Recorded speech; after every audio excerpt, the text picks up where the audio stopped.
What's good, people? It's about that time to randomly relate reverse rants, no hate. Now, I got an interesting video I want to listen to. So, I don't know if you guys remember D. Hamaguchi. She used to fight way back in the day. So, I posted her up on my community section. Now, she has a video that I think is kind of interesting because she's given her perspective on Shields not being the GOAT. And she says Holmes and Christy Martin are GOATs, better than Claressa Shields. Now, she's going to give her perspective.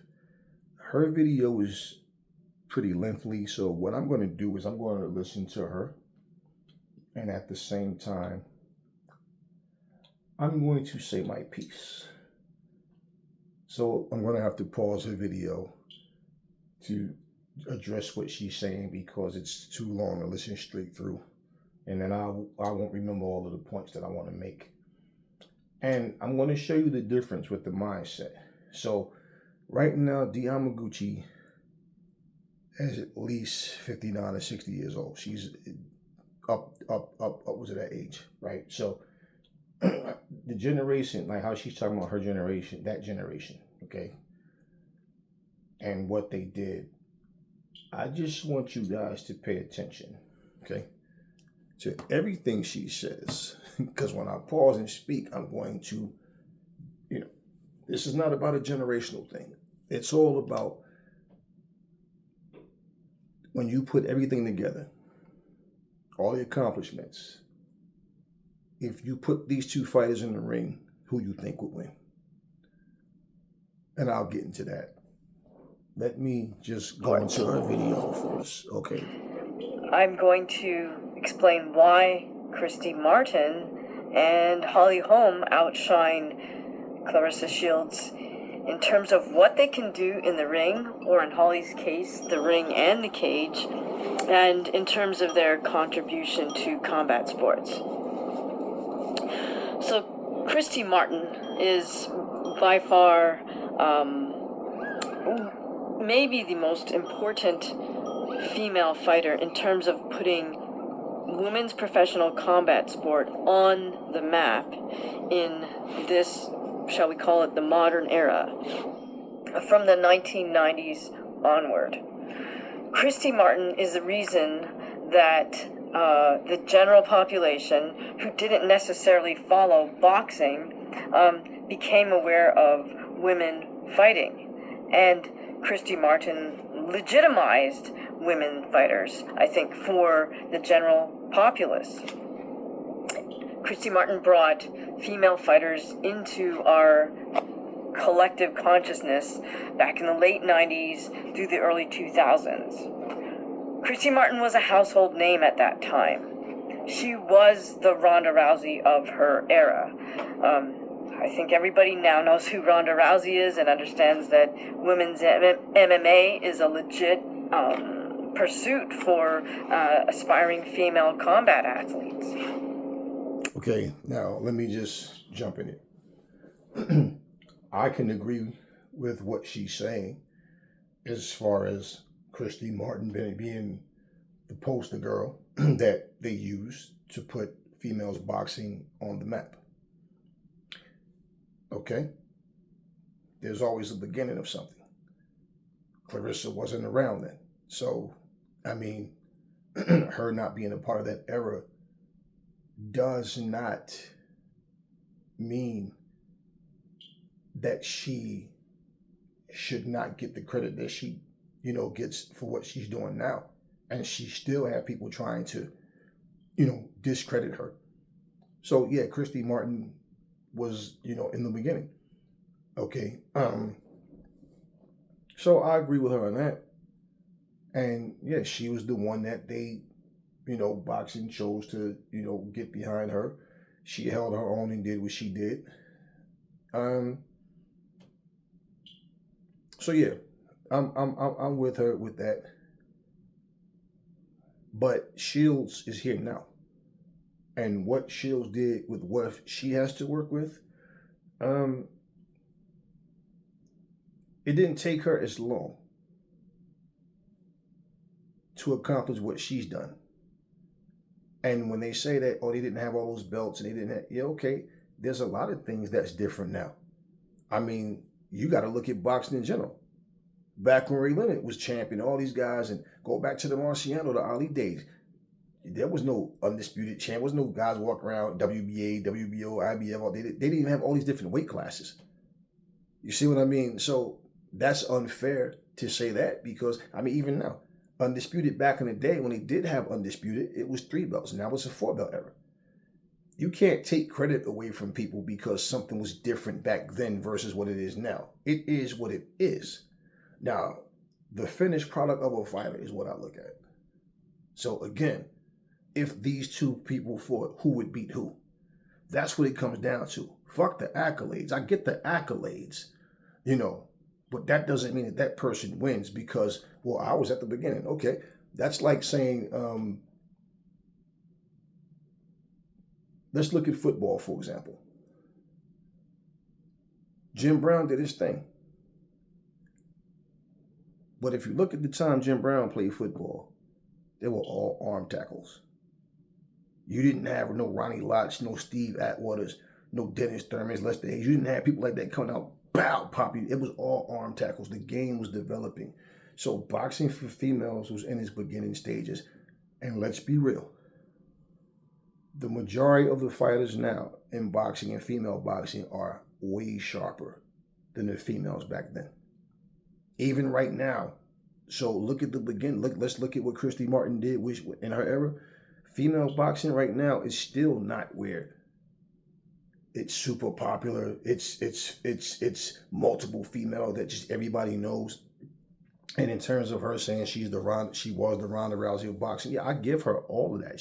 I agree with her on that. But at the same time, when you look at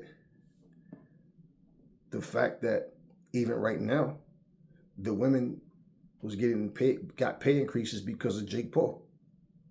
Okay, so it's not like, so to say someone revolutionized, no, it's not like she single-handedly created boxing. It's not like she created females boxing and she went and did this and then she was a fighter and she fought in her time and she did what she did. Okay, and I also got something else I have to say about that, but I'm going to let her go on. But I agree with a lot of what things that she's saying right now.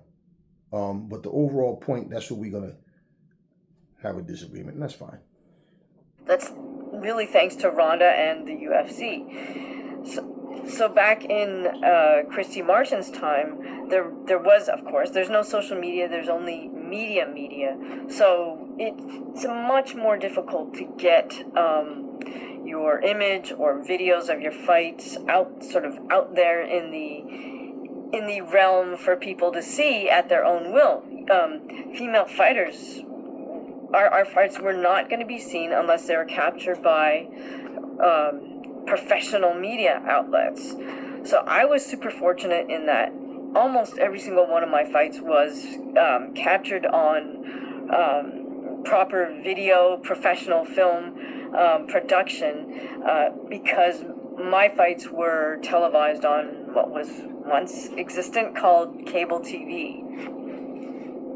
So that's why I'm able to have some of those fights uploaded here too. All right, so she's basically referencing contributions to the sport. Okay. Julio Cesar Chavez. How many people in the States you think seen all of his fights? Devin Haney and his father was fighting overseas. And he's of this era. He wasn't even born back when Hamaguchi was fighting and when Christy Martin was fighting, right? You see, stay with me. She's talking about contributions. And she's talking about who contributed and all that. Being the GOAT of something in someone's eyes based on contributions, and let me say it again, does not mean that person will beat the fighter you're saying she's better than. A perfect example of that, she got her ass kicked, Christy Martin, by someone from her era, which was Laila Ali. Christy Martin was calling out Laila. Christy Martin didn't like Laila calling herself the greatest women's fighter of all time. Christy Martin didn't like the attention that Laila was getting. Christy Martin was the one that wanted that smoke. When Laila accepted the challenge, she beat the brakes off of Christy. Everybody that was saying Christy was going to win, Layla's only popular because she's living off her dad's name, all these things. The coal miner's daughter, Christy Martin, she's going to do this, she's going to do that. When she got her ass kicked, then it became, oh, she was too small. Well, she knew she was smaller than Laila, but she wanted that smoke and she couldn't even compete. Now, let me say this. I'm not going to wait to the end of the video to say it. In my strong opinion, Claressa Shields will beat the living shit out of Christy Martin. Like seriously. So when you're talking about the GOATs, you're talking about how cable was there. I remember cable TV. Yeah, yeah. It's easier.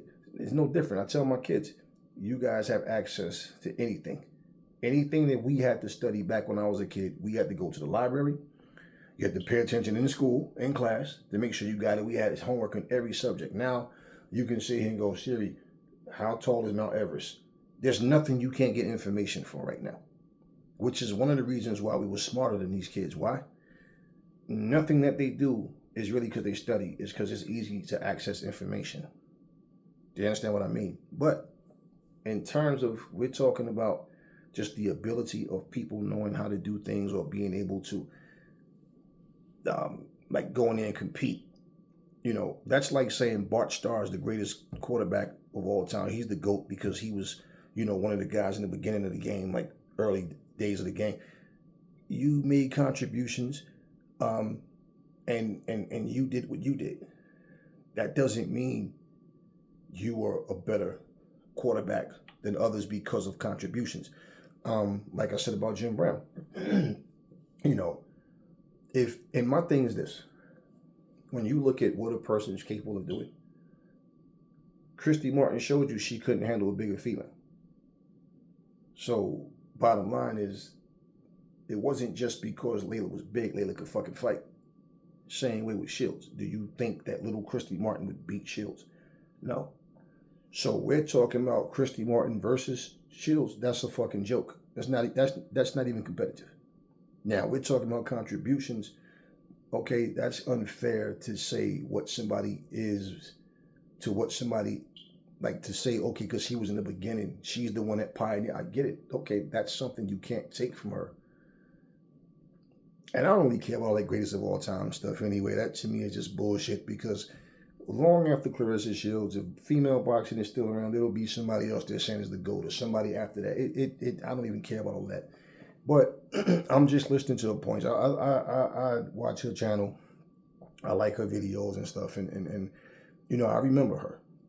But at the end of the day, I'm giving my points on this as well because when you're talking about what somebody contributed, that does not mean that they beat that person. So really, it's pointless in that sense. Let's continue. YouTube, because they were shot professionally. I was given, of course, a VHS tape of those fights, and then I just transferred it over so I could upload it to YouTube. But my point being, they weren't shot from someone's phone at the time. They were shot by professionals, and so that's why the quality's decent. So my point being that in Christy Martin's era, she had to breach that that wall of being accepted by mainstream sports media in order to become a household name. And that's like almost asking someone to do the impossible, right? Because as a female athlete and as a female combat athlete, we were not readily sort of accepted by mainstream. We were still on the fringe at that time. So for her to make that type of progress and get, you know, mainstream media coverage, that's super awesome. It's quite the accomplishment. Okay, I agree with that too. But you got to also point out, now, her video, she's speaking about Christy Martin and Holly Holmes. Laila Ali took what Christy Martin did further. Laila Ali got more attention to the sport. In fact, what she's saying about females being accepted, yeah, females weren't seen as they should be in here punching each other in the face, bleeding. Muhammad Ali said the same thing. He didn't want Laila fighting. Women shouldn't be getting punched in the breast like that and all that. And yeah, female bodybuilders had it worse than they did, because female bodybuilders, they were looked at like they weren't even human. So yeah, they could play tennis, they could play softball, racquetball, golf, stuff like that, but they did not want to see them in the ring or a cage, because they just felt like females shouldn't do that. Okay, Ali, Muhammad Ali, Jack Johnson, Rocky Marciano, none of these people had YouTube. None of these people had social media, none of that either.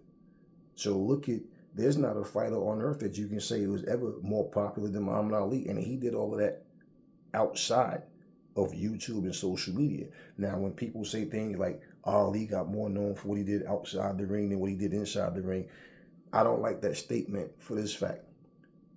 Yeah, we know he was fighting for his freedom and for his life, because they wanted to, lock him up for not, going to the war. They called him a draft dodging nigga and all of that.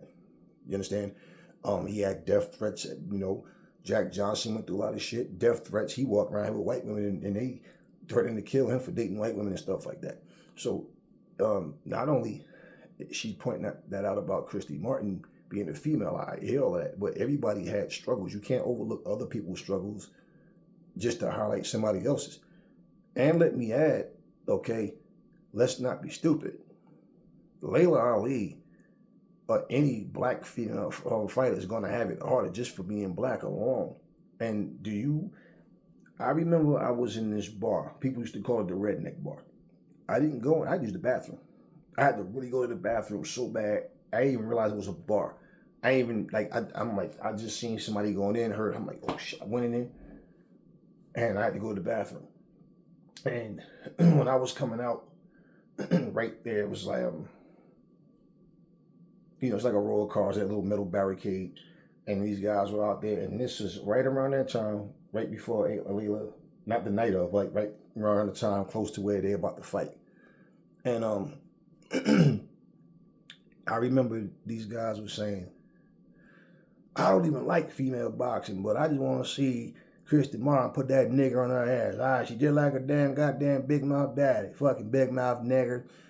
And a riot broke out. And I'm just going to leave it at that. But yeah.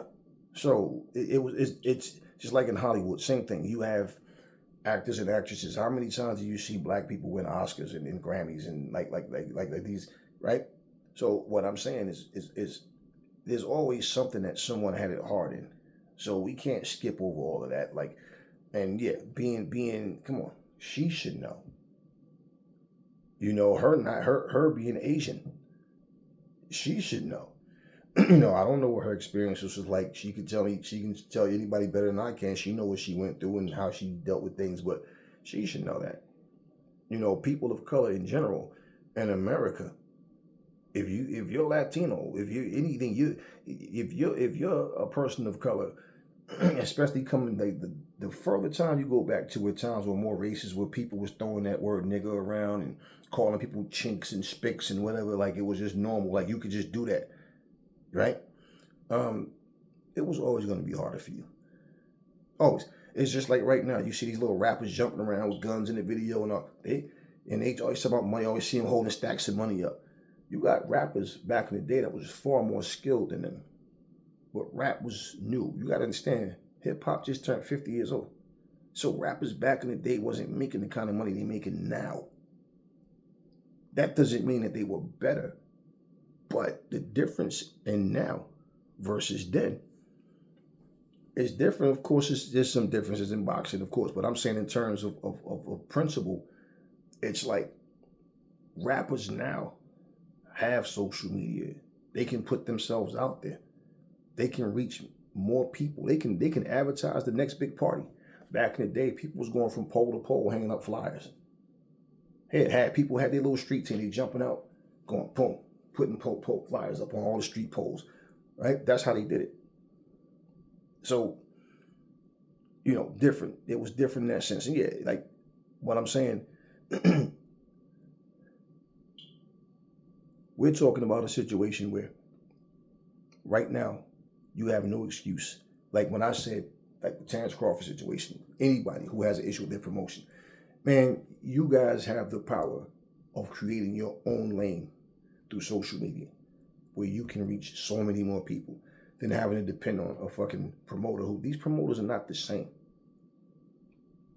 Don King was the most colorful promoter you ever seen in your life. Now, with the crooked, the dirty side, the good, so whatever, bottom line, everybody knew who Don King was because he was always putting himself in a position to be seen without social media, and he's black.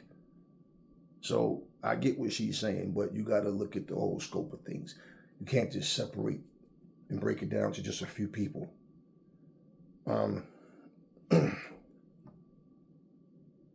So yeah, and yeah, to make my point even to clear, hip hop right now, rappers are not nearly as lyrical now as they was back then. And I'm talking the Kanes, the Rakims, the G.O.A.T.S, the KRS One, like that era of rappers, and then you go up, it gets to a certain point where it just started to go backwards. And there's differences in the genres, of course, but I mean, just to make that point, and and the fact that they were really skilled, but then you got to look at, like I said, they didn't have social media platforms and all that either. So I don't compare any of them. I don't compare them, period. But if I was going to make a comparison, the comparison as far as the substance, the lyricism, and all that, it's apparent. Your ears hear it, okay? But what I'm saying is, I really don't care about all that GOAT talk. I don't. But when you talk about contributions and what people have done, you got to look at what was available during your era. So you can't just give somebody something and say, well, I give it to that person because they was there at the beginning. There's like, in other words, there's no way you can praise Christy Martin or Holly Holmes, but not Laila Ali. You understand what I'm saying? Like no way possible. There's no way. I mean, that's why even like with Ann Wolfe, you could look at her, and she was a good fighter and all of that, but she was a fighter that it wasn't so much her opponents. And the women's boxing wasn't deep back then, and it's still not deep now. But you got to understand, female boxing is far much younger than male boxing. The fighters that's fighting now, the female boxers, are far more sharper than the fighters back then. That was the beginning. Y'all know that. Most of those fighters back then couldn't even look 4 or 5 rounds in. Most of them were already, right? They just didn't, and you've seen the progression as time went on. So when Layla walked away, who stepped in? Who was the new sensation in female boxing? That void was empty for a long time. And let's be honest with you, Holly Holmes, nobody was talking about her really until she went into MMA. In terms of boxing, you talk to most people about Holly Holmes, they're like, I don't remember too much. She fought Ronda Rousey, right? Because they don't remember too much about her boxing. So I didn't watch this whole thing. So I'm watching it for the first time with you guys. I saw the topic and I watched like where I'm at now. That's where I stopped, maybe a few minutes more. But again, all I'm hearing right now is contributions. But we're not going to camouflage contributions with who would win an actual fight. And that's what I want to get to. So let's listen. Now let's look at what she actually accomplished in the ring. She had a record of 49-7-3. That's considerably more fights than what Claressa has accomplished at the moment. I don't think it's fair to compare. Okay, my point. She had all of those fights, and she still haven't accomplished half of what Claressa has accomplished. She just has more fights. No different from Pernell Whitaker having fought. He had less than half of the fights that Julio Cesar Chavez had when they fought. And people thought that Chavez was going to wipe the floor with Pernell. Well, we see how that fight went, didn't we? So having way more fight, yeah, and she still hasn't been as accomplished. That's like when people try to compare Jordan to LeBron, Kobe, or anybody else. And it's like, do you realize those guys put in more years than Jordan. Because Jordan left, played baseball, came back, when he left. And right now, there's still records Jordan hold that these guys, like if it took me 13 years to do something, and you in your 20th year, and you're still playing catch up, what does that tell you?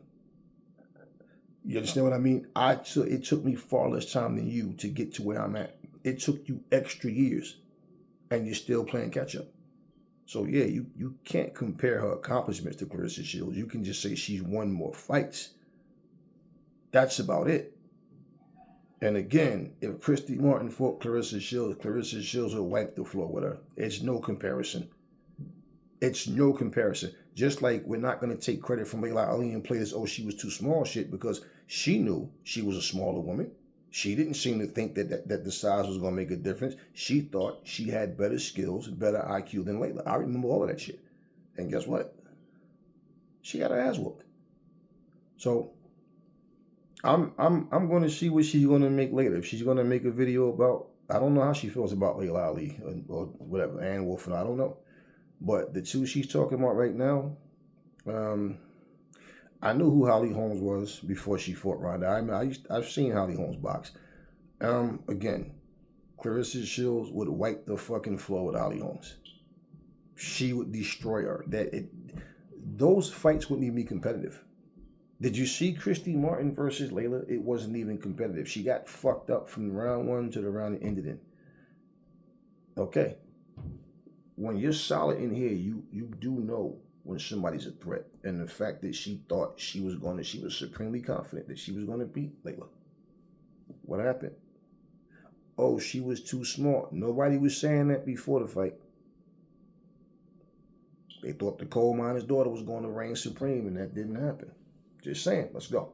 Their belts and how many belts Claressa has versus how many Christy had, simply because certain belts were not available to women at that time.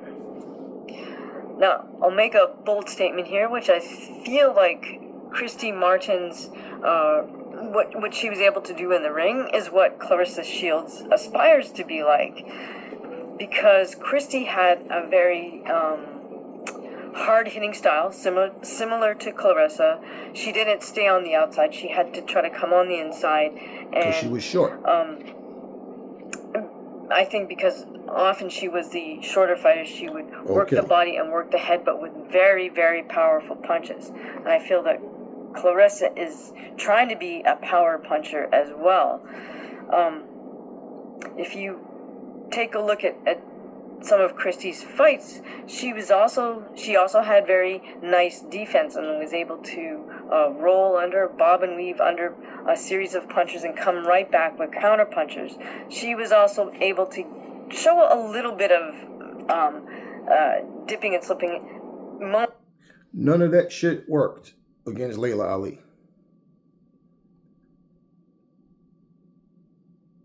Claressa Shields went up and fought Savannah Marshall, a person who hits considerably harder, considerably harder than Christy Martin, much bigger. Claressa fought Savannah and beat her just like she beats everyone else. So it's not about you having to be the hardest puncher. See, and you got to understand that Christy Martin fought at a lighter weight class. So for Christy Martin to come up in weight and not be able to handle Laila Ali, but she thought that she had the skills to, what happened then? What happened to these skills? What happened when she got in there? And the things that she's saying that Christy Martin was able to do, right, that was against certain opponents. Let's just be real. I watched Christy Martin box. I've seen a lot of fights. I was one that was watching. I was tuned in on watching her, which is why I had no reason to believe she's going to beat Laila. And then you also got to understand, Christy Martin, she wasn't as polished as Shields. The best fighters of that era wasn't as polished as Shields. Laila is the closest thing you have, but Laila was polished in a different way. There was no fighter in female boxing as sharp as Claressa is. Laila was more of a, see, like people don't understand that. Laila came to bang with you. Laila, she would jab, work her way in, and it didn't take long before you know it. She's in, and she wanted to mix it up. Shields is smart enough to know, I don't necessarily have to knock you out, but I'm going to try to take your head off when I throw shots at you, and that's what she does. And you have never heard a Claressa Shields opponent say she can't punch. Every opponent says she's strong. She don't have to be a knockout artist. So my point is, with all those 40-something wins that Christy Martin had, it meant nothing when she fought against Laila. So bottom line, we know that Shields can go up and fight bigger women. So how could you even compare the two? So even to say that's the style that she tries to fight similar to Martin, okay, cool. It doesn't matter. Again, Claressa Shields would beat the shit out of Christy Martin. You guys remember when Mia St. John fought Christy Martin? And one of those rounds, Christy Martin dropped her hands and was doing this, and Mia St. John was, and people was like, oh my God, what a jaw on Christy Martin. No. Mia St. John had cotton balls for fists. Mia St. John wasn't really polished. She was just one that was in the beginning. She was a model. People found her attractive, and she got attention that way. My point, I bet you Christy Martin wouldn't drop her fucking hands and let Laila do that shit. She wouldn't let Aaron Wolf do that shit. Okay, that's my point. She did that against that woman. Why? Because Mia St. John was a powder puff puncher. That's why. You understand what I'm saying? Okay. So letting your hands down and standing there just taking shots. I mean, do you really think that those shots had power? We seen Ricardo Mayorga do that against Shanks. Stood there dropping his hands, putting his, yeah. And Shane sitting there and threw little bitch ass hooking like bottom line, that was stupid. That was stupid. I wouldn't suggest anybody do that, but that was stupid. So what I'm saying, you wind up doing things in fights. You see people do certain shit, and people are screaming and cheering. They're cheering for it and screaming and cheering, but it's like, that wasn't professional. And you just let her sit there. Those are points. And you let her sit there and land all those punches. Really, that was frustration, and she was trying to intimidate her. Why? Because she realizes, okay, her punches don't hurt. I want her to see she can't hurt me. I'm trying to discourage her and make her feel like, God damn, what do I have to do to get this woman out of here? That's all that was. Those punches weren't hard. Trust me. She had nothing on those punches. Now, if she was in the ring with Claressa Shields, I bet you she wouldn't do that shit either with Claressa Shields. So, point is, we can sit back and look at things that people do in fights, and we can marvel at it, and but nah. But I like Yamaguchi, But I'm just bringing things up that she's not saying. Momentarily, like that wasn't her predominant style, like a Pernell Whitaker type thing. But she had that in her to be able to do that. Now the other thing is that I think she had a higher knockout ratio, right? She had 49 wins, 32 by knockout, and by knockout, hers were due to one punch type knockouts. And let's not trip. She also was a big fish in a small pond. Those women were not that good. Let's not trip. Let's not trip. Okay, and let's just say this. Manny Pacquiao has a higher knockout ratio than Floyd Mayweather. So what? Who won when he fought? George Foreman had a higher knockout ratio than Muhammad Ali. So what? Who won when he fought? You understand what I'm saying? Marvin Hagler has a higher knockout ratio than Sugar Ray Leonard. So what? Who won when they fought? Christy Martin has a higher knockout ratio than Laila Ali. So what? Who won when they fought? And if Laila Ali and Christy Martin had never fought, what people would have said was, I think Christy Martin might have beat her. Why? Look at her record and look at who she knocked out, right? But then at the same time, we got the fight, so we know what happened. And they basically would have tried to say that, well, Christy Martin's losses came when she got older and stuff like that. See, excuses. I'm not saying that Hamaguchi's making any. I'm just saying the way she sees things, she has the right to see and feel what she wants. I'm just listening to what she's saying, and it's things that she's not saying, and I feel like she's probably overlooking. Yeah, she had a high knockout ratio. That don't mean anything. Deontay Wilder has a higher knockout ratio than Joe Parker. What happened? He has a high knockout ratio than Tyson Fury. So that doesn't mean shit because you have a high knockout ratio than someone. It doesn't mean that you beat them. It just means you beat other people, but you couldn't beat that person. That's all. She knocked out way more people than Laila, but Laila knocked her out. She stopped her. You understand what I mean? So that doesn't mean anything, man. Like barrage of a flurry of punches, and then the ref just waves it off due to the a series of punches. Christy landed hard one punch KO type stoppages.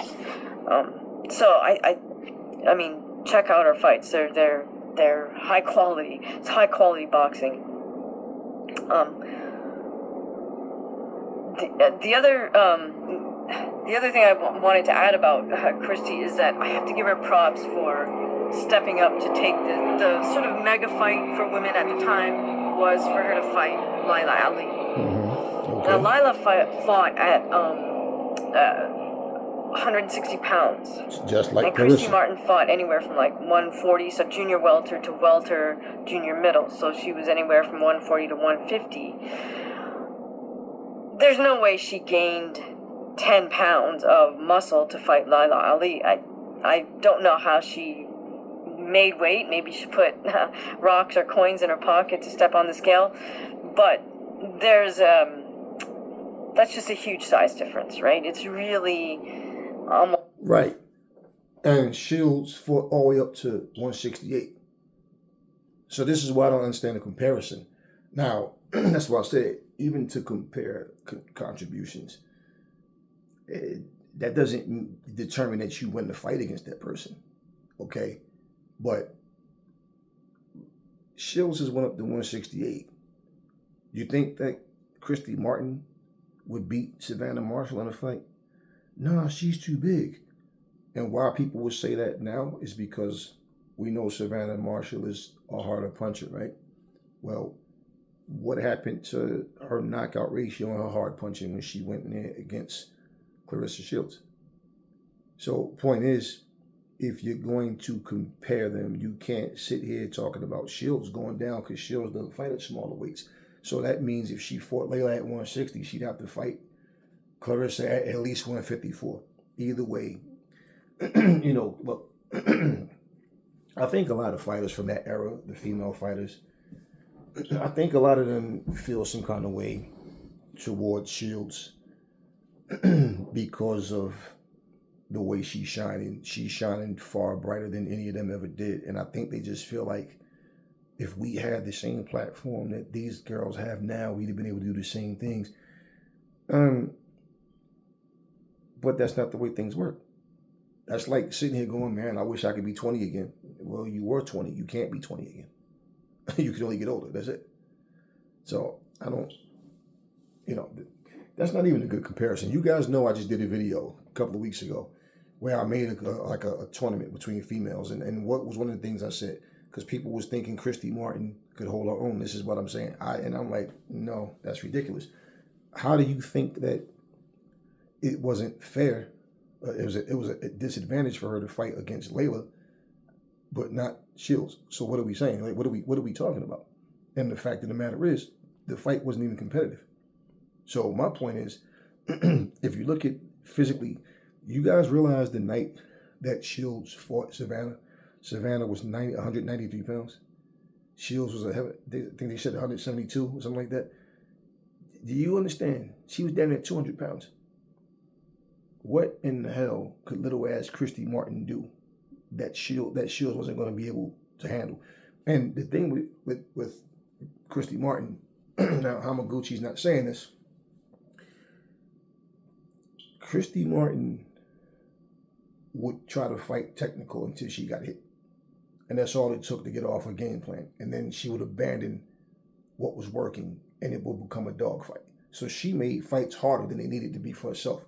She didn't have that kind of discipline that Pernell had. So to say she had that type of quality of that type of knowledge and IQ, it's one thing to know how to do something. Same way we used to watch Meldrick Taylor fight.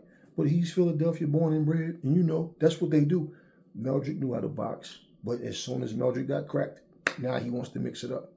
Christy Martin was the same way. So the discipline that you need to be able to follow a strategy out, everybody can't do that. That's a skill in itself. And that comes in here, and in here. So you got to point these things out. So I hear what she's saying. It's not about making a rivalry with what she's saying, but there's things that she's leaving out, that she's not pointing out. And anytime you step up, Sugar Ray Leonard went all the way up. What? He was okay, we talk about a welterweight. He went up and fought Daniel Ali, who was a fucking light heavyweight. And, you know, certain fights happens at catch weights because a person really can't go up so much. Daniel Ali didn't come in there weight drained and nothing like shit. He didn't. No, he just got beat. And he was using his reach and, you know, his movement, staying on the outside. And, you know, he was ahead in that fight up until Ray Leonard got him out of there. So, I mean, it's always, you know, you got to, and this is what I'm saying, because when you point out things like this and you leave out a lot of information, people are listening to you and they're going off what you're saying, but they're not looking at the whole scope. They're just looking at the names that you put out. So like she can make a video like this and somebody can watch it and go, oh yeah, this lady was saying that Holly Holmes, some lady named Holly Holmes and a lady named Christy Martin was GOATs over Claressa Shields. Oh, okay. And listen, she's entitled to her opinion, and I get she comes from a different era, and she's seeing things the way she remember it, and she's here looking at what's happening now. But let's be real, Shields would have beat all of them. She would have beat all of them.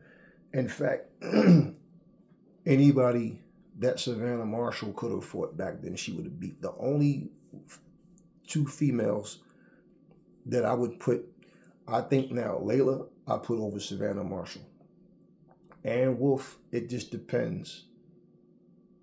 It really just depends on which one of them was more defensively sound that night. Because they both can punch and they both like to come forward. You understand what I mean? And the one thing about Ann Wolfe is she's less effective when she goes into boxing mode, because she just slips, moves, and she only throws one punch at a time. Whereas Savannah slips and slides, and she'll throw that 1-2. She throws that lean uppercut, and with her height, Ann has to come in. So Ann has to come in smart. And when you come in with one punch at a time, and Savannah's constantly pumping that jab out, and then the jab right hand, and she, you know, digs to the body and shit like that. Well, what you're doing is you're putting yourself in a position throwing one punch at a time where you're behind on points, and you're going to need a knockout to win. So you understand what I mean? Like, stylistically, I know a lot of people would say, yo, I would go with Ann Wolfe to knock her out, and I don't go against that. But what I'm saying is either person between the two, because of their styles, it depends on who's being the most defensively sound. We already know how Laila's going to come, and we know that Laila's smart and Laila can box. But Laila comes to bang. But Laila's style, the way she pressured females, man, it was different. And so Laila stands out because Laila, not only did she beat Christy Martin, and I don't care about no weight advantage. You went up in weight, and that was your choice. Y'all both came in, had to weigh 160, so that's on them. But when you look at what Laila did and how she stood out, she destroyed and debunked that whole, oh, she's living off her dad's name. That's shit that people created. How is she living off her father's name? She don't even fight like her dad. You understand what I mean? So I don't even know where people come with that. The people just make shit up. And yeah, that's another thing. And let's not be stupid. It was a very racist time as well. And it's the same thing. Here this big mouth nigga come acting just like I'm telling you, I know what was being said. Now I don't know if Hamaguchi heard that kind of shit, but I heard that kind of shit. I know what was being said. I know how people felt about Laila. And she was in there taking names and putting people on their asses. So the same way she's saying Christy was hitting people with one punch, right? But you also got to look at the caliber of fighters that she was fighting. So you can't sit here and overlook what Shields has done. Like you're trying to say that Christy Martin had a much tougher line of competition. No, you can't even, most people don't even remember the names of Christy Martin's opponents. You understand what I mean? So when you are talking about what she accomplished, who did she do it against? And then it's like, are you trying to say that she would beat Shields in a fight? That would be one of the easiest fights Shields ever had. I don't put Christy Martin over, okay. I wouldn't put Christy Martin over Baumgartner. I wouldn't put Christy Martin over Hannah Gabriels. I wouldn't put Christy Martin over Katie Taylor. I wouldn't put Christy Martin over Amanda Serrano. The one thing Christy Martin had, and this is all you gotta do is go watch. Like she said, go watch. Christy Martin wasn't hard to hit at all. And she didn't have the discipline to fight the smart fight, the whole fight. All you had to do was crack her. Now she wants to get even. I wouldn't put her over nobody I just named. I wouldn't put her over Jonas. There's several fighters that I feel would smoke Christy Martin out of her boots. She was at the beginning. Like Royce Gracie, for example, coming into MMA. And he had this Brazilian Jiu-Jitsu that he thought was unbeatable. Okay, MMA, as he knew it, they wore gear, clothes, whatever. You had dudes showing up wearing t-shirts with big bare bellies and jeans, and they would pull hair. If you've never seen the early UFC days, oh, watch it. You'll go, what? This was the UFC? Yeah, they was pulling hair. They was pulling gear, holding most of the fights. He was just holding on. He didn't have any, his leg kicks, he had nothing. His kicks was trash. His whole thing was he would get you, grab you, and his thing was to get you down in a compromising position so he can make you submit. So him beating Shamrock and guys bigger than him, Dan to beat Saturn, they was so shocked because of the size. Now, here's the deal. They were heavyweights. He comes back 10 years later. He fights Matt Hughes. And I've been following UFC since its inception. And I'm like, when I got word he was coming back and I watched him and I said, he better had improved because the UFC changed. And now you have guys that's been studying certain disciplines from the time they were kids versus its inception, where they wasn't. Dudes were bouncers and nightclub, bodyguards and all that kind of shit, whatever. And I said, man, Matt Hughes is going to kill him, man. The people from Matt Hughes' era was going, no, Matt Hughes got that, I'm telling you, man, his style. And I'm like, man, I seen him fight. Y'all not telling me nothing. You got your opinion, I got mine. And Matt Hughes did exactly what I said. And Matt Hughes wasn't a heavyweight. They fought at 175. So why was he able to defeat these heavyweights, 225, 240? Because they weren't that good. It's as simple as that. He couldn't even compete with Matt Hughes. Age had nothing to do with it. I think he was only 38 or 39 when he came back or something like that. But whatever it wasn't even competitive. So exactly what I'm saying. Christy Martin, you know, she was good at what she did, and for her generation, yes. But she's not one of them time capsule fighters. Like you could put her in any era and she's going to do the same. No. If Christy Martin was in this era, it's a lot of females that would beat her. If Claressa Shields, being who she is, was back then, she would have smoked these women. And that's what I'm saying. Her biggest rival would have been Laila, and I can't pick a winner between her and Laila. I really don't see a clear winner, and I gave my reasons for that. You know, and I hear Yamaguchi and what she's saying, but I gotta bring those things out. And I just thought this is the farthest I went in this video. I went further than what I actually did. But I just feel like, you know, it's things that need to be said to, you know, clear things, to give a full scope, not just focus on what this one did and what she contributed, but then, because we're overlooking the abilities of a Claressa Shields. So when you say that Christy Martin and Holly Holmes are GOATs better than Claressa Shields, that's what got my attention. And, you know, I check her channel, I check her videos, I like to watch her stuff, but No, we gotta talk about this. Let's go. 20 pounds of quality, your quality white fight weight that she's giving away to Laila Ali. She was certainly giving away the height as well. She'd be given the same weight against Claressa.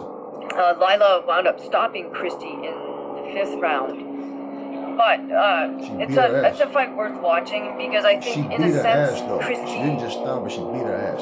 I have to give more kudos to Christy for that fight than I do to Laila, only because Laila, in my opinion, should have tried to keep Christy at the end of her jab, and Laila did have a very good jab, straight right hand, but she chose to come in closer, and the quality. Now, I agree and I disagree.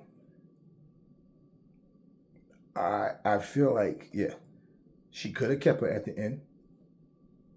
She could have. That's not the way Laila fought. Laila will keep you at the end momentarily, like I said, and before you know it, she's in, she want to bang. She fought her the way she fight everybody else. Yeah, she's shorter, but this is what she see. This is my point. She's making her points, but she's not explaining.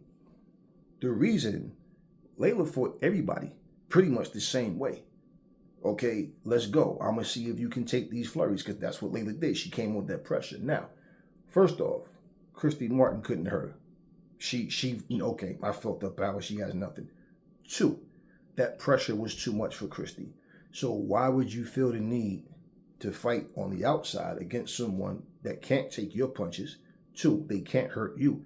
3, Christy can't get in, right? So even when you're coming in, Christy's not crafty enough. She doesn't have that kind of, slickness to box moves, make you miss. That's what Shields does. So when she's comparing the two, she's talking about Christy's power for her weight class. Shields is slick. She'll make you move. She'll get in, like I said. Shields is more like a Mayweather. Laila is more like a Ray Leonard. You understand what I'm saying? But she wants, because Ray had that viciousness too, where Ray would get in the inside and bang with people. But this is the way Laila fought. She didn't need to stay on the end. She could have, because of the reach and the height, and she would have just popped her, made her look stupid, beat her up all night, because Christy Martin had no clue as how to get in. She wasn't even stepping around. Like when somebody's throwing shots and you that height. Now she's talking about she had the slickness of a Purnell. No, she didn't. And if she did have the slickness of a Purnell, okay, when Laila's coming in, right, where was the body shots from Christy? Slipping out, rolling out, pow, hitting her from the angles, she can't out jab her, right? So Christy has to go in. So what she's not saying is, yeah, you give Christy more kudos in that fight because you feel like Laila fought the wrong strategy. But what you're not saying is she beat Christy at her own game. I'm bigger and stronger than you. What the fuck am I on the back foot for? No, I'm gonna come and take you out. And that's what she did.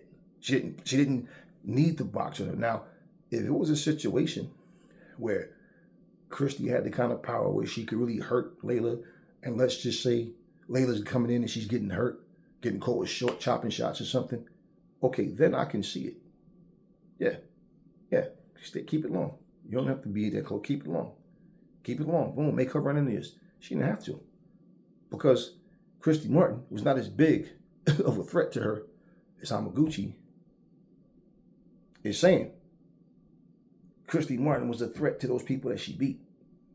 The fight wasn't competitive. I encourage you to watch it too if you didn't. It was a one-sided ass kicking. She didn't need to keep it long against Christy Martin. It's like when Roy Jones fought Vinny Pazienza. He boxed and, did his thing, but he was coming in with the power shots. Roy was just being Roy. Why would Roy need to be on the back foot boxing, dancing away, moving away from Vinny Pazienza? Vinny Pazienza thought that he could beat Roy. He talked shit, he came up and he got his little ass kicked. And it's saying, oh, he was too small. Okay, yeah, I know. It's always they're too small after they lose, but before that, they got the big mouth and nobody says that. And so basically, when he beats Vinny Pazienza, I don't know why anybody was shocked. It's like I don't know why people were so shocked when Laila beat Christy. Oh, because of what she did at 140, 145, whatever. Okay, cool. Well, she wanted to fight Laila. And that's something that you got to point out. Laila wasn't calling out Christy Martin. Christy Martin was calling out Laila. She asked for something that she couldn't handle. Just saying. Let's go. Of her punching, she got away with it just because of her size. She didn't throw the straight right hand from the outside. She just kind of crowded Christy and just kind of brawled a bit with her to get the stoppage. Not a bit. She beat her and up. Christy certainly showed more variety of technique in that fight, even though she was on the losing end of that. Wait. See, this is something that I've been saying about boxing for the longest. She said Christy showed more technique even though she was on the losing side. When you watch that fight, if you guys didn't watch it, watch it. And I want to see what you guys' response will be. Christy being a smaller fighter, and she's saying she showed more technique. She got knocked out. She got stopped in 5 rounds. Laila, okay, how did she show more technique when you're the shorter fighter? You got a gun on the inside. She did nothing but try to brawl with Laila because Laila was on her, smothering her. Terry Norris fought Meldrick Taylor. He boxed because Terry can box, but Terry, come on, as Terry started landing them shots, and he did more of what she's talking about. Laila should have did. Jab, work off the jab, stay, but he's coming in for the kill. Again, Christy Martin was not the threat to Laila that everybody thought she was going to be. So with all those knockouts, yeah, right. Y'all waiting for that punch to land, and Laila, oh shit, she goes, no, she couldn't hurt Laila. And it's not like she was in there fucking Laila up. No, Laila jumped on her, smothered her, and just beat it down. And she couldn't handle it. It was too much for her. It was too much for her. I think that you watch that fight, if you didn't, or if you've seen it and you don't remember it and you watch it again, you're going to see. For Christy Martin, she tried to fight back. She did exactly what she was capable of doing. Just like Meldrick Taylor, after he fought Terry Norris, what did they ask him? Was he too strong? He was too strong. Before that, he didn't think so. So that's my point. I believe you should stay, especially when you're longer. Yeah. No need to go in it. If you're ineffective with what you're doing, there's no need for you to be so close. I've been saying that for the longest. But this was a fight where just go after this little woman and get out of here. And that's what she did. Now, it would be one thing if the fight went the distance. Then people could say, well, because of her slick style, that's why Laila wasn't able to get it out of there and she was able to survive and go to 12 rounds and box. No. You saw Pernell Whitaker when he went up in weight and he fought Trinidad, and when he fought De La Hoya, he got his jaw broken in the Trinidad fight. The fight went the distance, and he definitely lost the Trinidad fight. And now, I'm not going to say that he didn't lose the De La Hoya fight. I'm saying that there was punches that De La Hoya was missing, that people was going crazy, the crowd screamed, and there was a lot of punches he was missing, but De La Hoya won. Now, the thing is, Pernell was still Pernell, but he wasn't the sharp Pernell. He was, and I don't know if this was the drug addict version of him or whatever, but he definitely lost the fight. You know what I'm saying? And he, no, we're not going to talk about the drug thing, because the drug thing came after the Trinidad fight. I remember people saying they was blaming it on drugs. I don't know that had nothing to do with it. To me, it like the same Pernell. It just looked like he came up and he fought guys that was just bigger and stronger than what he was used to, and he pretty much just couldn't get in like he needed to. He was the shorter fighter, okay? But both of those fights went the distance. Christy Martin just got beat up from the first round to the last round, and pretty much she couldn't weather that storm. So the techniques that she tried to apply, does it really matter when it didn't work? No. The only thing you did was, instead of getting knocked out in the first round or the second or the third or fourth, you got knocked out in the fifth. So bottom line is, you lost every round and it wasn't competitive. She got beat up, man. Okay? Pernell lost and got outpointed, but Pernell wasn't being punished and brutalized and got stopped. So no, whereas Pernell would slip and move and knew how to weather storms from bigger people, this is what I'm saying. Christy Martin didn't do that against Laila. So how did she show better technique? I mean, you know, to say that, and even to say that Laila didn't fight with good technique, well, she didn't come to outbox Christy Martin. She came to knock her out. Now, think about Holyfield when he fought Bobby G.O.A.T.S. He came to knock Bobby G.O.A.T.S out. And he was coming at G.O.A.T.S with nothing but hard punches. And G.O.A.T.S wouldn't go down. They stopped the fight because G.O.A.T.S was saying that his eyes was burning, that Holyfield had something on his gloves or whatever. The referee, everybody, they don't know what G.O.A.T.S is talking about. Nothing is burning them, but he claimed something was burning his eyes. So that's why the fight, but bottom line is he couldn't get the knockout. He was trying. Okay. Laila came to knock her out, and she got the stoppage. So the technicalities of who did what and whatever, and yet it was a one-sided fight. That's really irrelevant, But yeah, I thought Christy Martin was a good fighter, man, and she was in the beginning.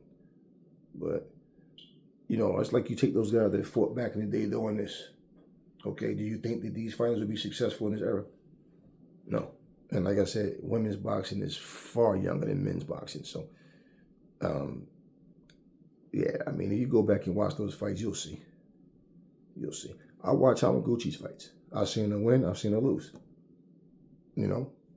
But yeah. And listen, she's just giving her opinion. But I'm just bringing out things that she's not bringing out. So people don't look at it like it's, you look at how you want to look at it. But for me, it's not about what I want to believe. It's about, let's be real.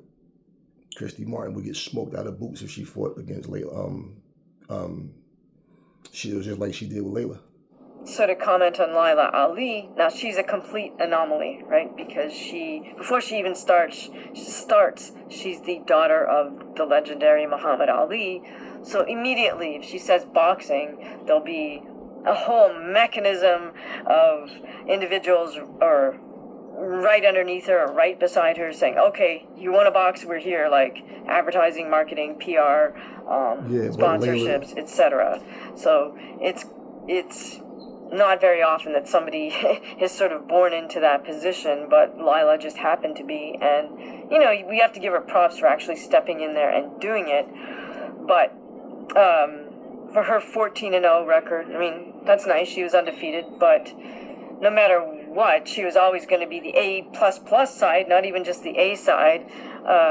She could fight anybody, and she would be getting the sponsorship, the support. No, but you have to win.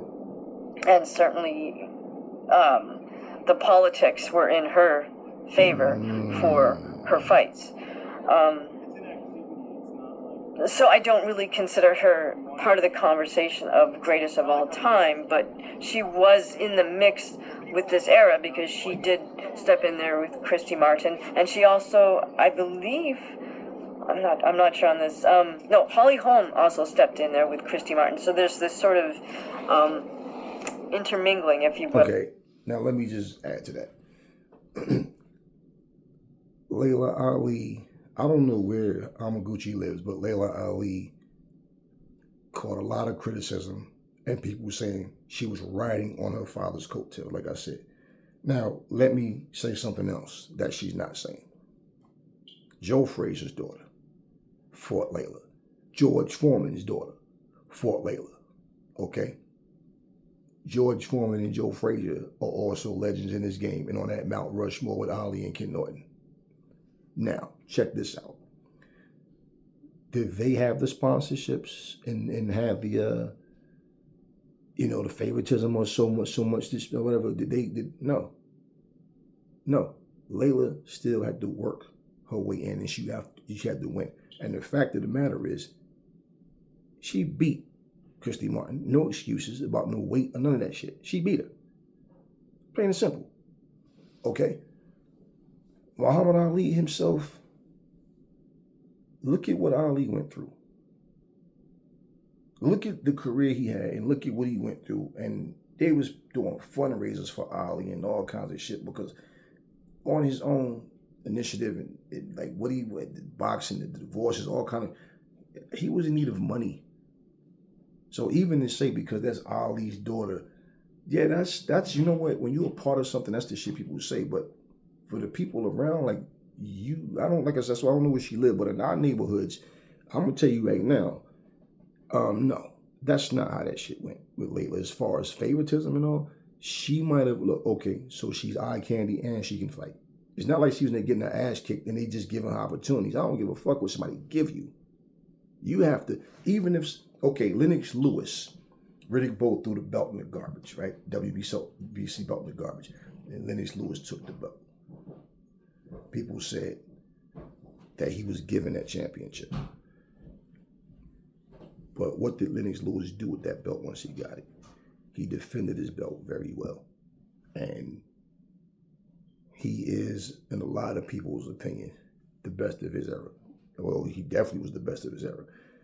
And again, I don't care about that greatest of all time stuff, but you cannot talk about heavyweight boxing and talk about who the best guys are and not put Lennox Lewis in that same conversation. You just can't do it. You just can't do it. So, I mean, Layla might have been more of what they wanted versus the other females that was there. But again, she still had to come in and win. And yeah, well, her 14-0 record. My point, where was all this experience that Christy Martin had? So just being bigger, what does that mean? I mean, we've seen Canelo go up and destroy. He didn't really destroy him, but went up and beat Kovalev. He knocked him the fuck out. We destroyed him in that round. You know, they knocked him out. It was, you know, but what I'm saying, I mean, come on. Let's look at heavyweight boxing. Holyfield was 206 pounds. They're fighting guys 250, 260. So, you know, I get what she's saying. But nah, it's deeper than that. Skills pay the bills, man. Skills, okay. Floyd Mayweather was 15 pounds lighter than Canelo when he fought. So I hear what she's saying, but no. Regardless to what people were saying about Layla getting sponsorships and all that, you still got to go in the ring and fight. Sponsorships don't make you fight better. None of that shit makes you give you skills. Okay. She went in there and she stood on her business. And that's pretty much what it is. So all that other stuff really doesn't mean anything. In terms of popularity, you know, okay, wait, show my point. Ali beat Frazier, Frazier beat Ali. You know, Ali and Foreman fought each other. Ali won, but bottom line, I'm saying, so who else wasn't? And look, in terms of saying sponsorships and what happened, okay, well, give Layla her credit for this then. Because she carried the division further. She carried women's boxing further than Christy Martin was there in the beginning. Now, give me the baton. No, better yet, I'm going to take the baton from you. Don't give me, I'm going to take it. And I'm going to carry it here. And then when she left, like I said, it was a big void there as far as females boxing.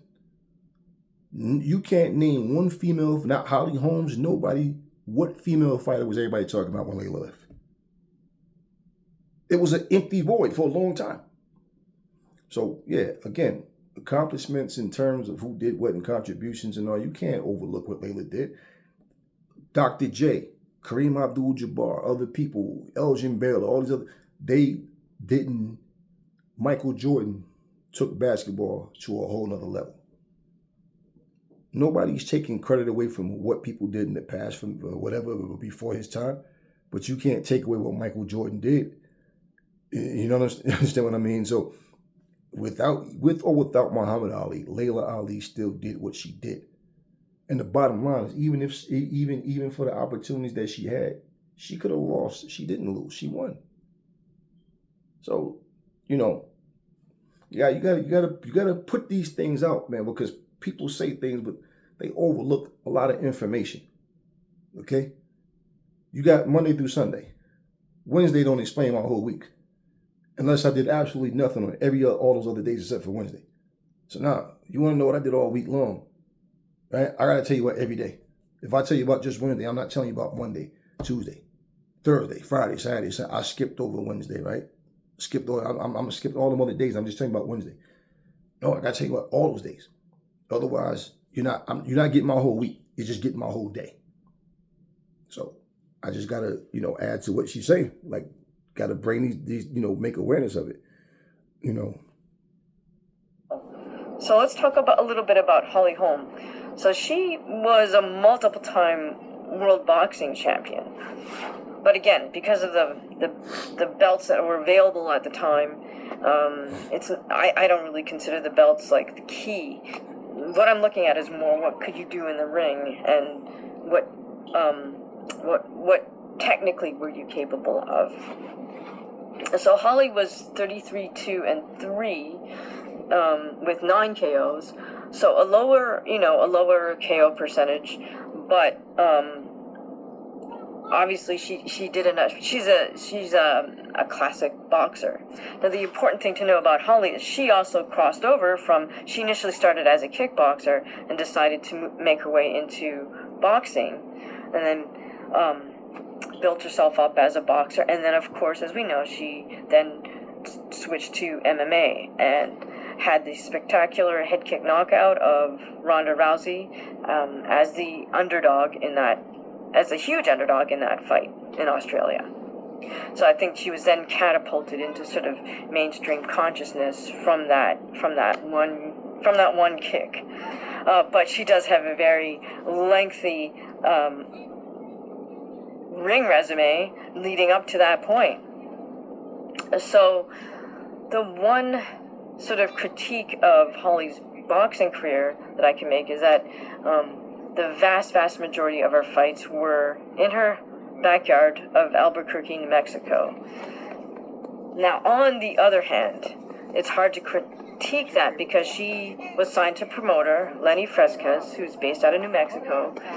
So it's kind of a no-brainer. If your promoter is able to always have you only fight in your backyard, and he can pull in other world champions to fight you for these belts in your backyard, then kudos to your promoter. And why should you travel to the other person's backyard if you want hometown advantage? It's a double-edged sword, because if you are getting decisions awarded to you in fights that you really lost, then that sucks. Okay? If you're knocking people out, if you're outboxing people, whatever, then that's different. Okay? Hometown advantage or whatever, you still got to go perform. We just seen Regis Prograis go in there before he fought Evan Haney and look bad and then blame it on, he actually blamed it on, trying to fight in front of the hometown. You know what I'm saying? There was a lot of pressure. Look, okay. Anytime you fight in front of your hometown, then it's going to be pressure of I'm trying to do extra. What does it matter if I'm on the road or if I'm home? I don't give a fuck. I'm coming to fight and win. I don't care about the roar, the crowd. When that bell ring, you're not even thinking about, really, it's easy to, I was never thinking about who was out there. I didn't care about that. I'm just coming to destroy this man in front of me. Okay? And again, nobody talks about Holly Holmes' boxing career. She got popular for beating, the head kick with Rousey. Ronda Rousey, weakest part of her game was her stand-up. Her stand-up was piss poor, pitiful. And that's why I picked Holly Holmes to win, because Ronda Rousey fights with an ego. And I'm like, she's going to go in there and try to strike with her to prove a point. And of course, at some point, she's going to go for that armbar, because you know that's what Rousey does. Or that, But at the same I said for Holly Holmes, I was watching Holly Holmes fight, and I said, okay, if Holly Holmes keeps it on her feet and she doesn't, because Ronda Rousey's her stand-up is weak. And so I'm watching, and I said, if Holly Holmes is taking it to her, the thing with Holly Holmes is she wasn't the big puncher. And so I'm saying if she is taking it to her, she need to use her legs, use her hands, but keep Ronda Rousey at bay to where, because when you hit Ronda Rousey, she just rushes in and she want to get that lick back. And again, like I said, once she gets in, because what Ronda Rousey had over a lot of people she fought, like Miesha Tate and, other women that you've seen her fight, those women too, you got to remember, this is still young female fighting. Ronda Rousey was just better than those people that she beat at the time. And I'm feeling like for Holmes, she should have the footwork and know how to, keep it on her feet. And don't just, don't get desperate, because a lot of people, that's what they did. A lot of women, when you see them fight Ronda Rousey, they rushed across the ring and just, anxious to try to take her out. And basically, she did all that just to lose her very next fight. And as far as MMA goes, now the impact that you have, yeah, is because you beat Rousey, because there's nothing else that Holly Holmes has done in MMA that people actually talk about. Now, I'm not saying that that's fair, because what you do, everybody's not going to give you credit for what you do. And don't even look for it. Just do what you do, because you shut people out with results. But you saw she got beat by everybody else, by so many other people. And then after she beat it, Amanda Nunes beat her. And then Ronda Rousey was done as far as MMA. And I said that's the weakest part of a game. The problem with people don't understand is, even if you study something as a kid, now putting it all together in this octagon, time is going by and you have people that's been doing this shit since they were little as well, but they're better than you. They're learning more things than you. And we're talking about a young sport. You understand what I'm saying? That's the difference in it. That's the difference. Okay? It's one thing is when your introduction to something is, okay, this sport's only 15 years old or 20, whatever, 20 years, okay, whatever. And then they, next thing you know, okay, different fighters are coming in. Yeah, and they're well, I said they're coming in from the time they're small. And basically, for Holly Holmes,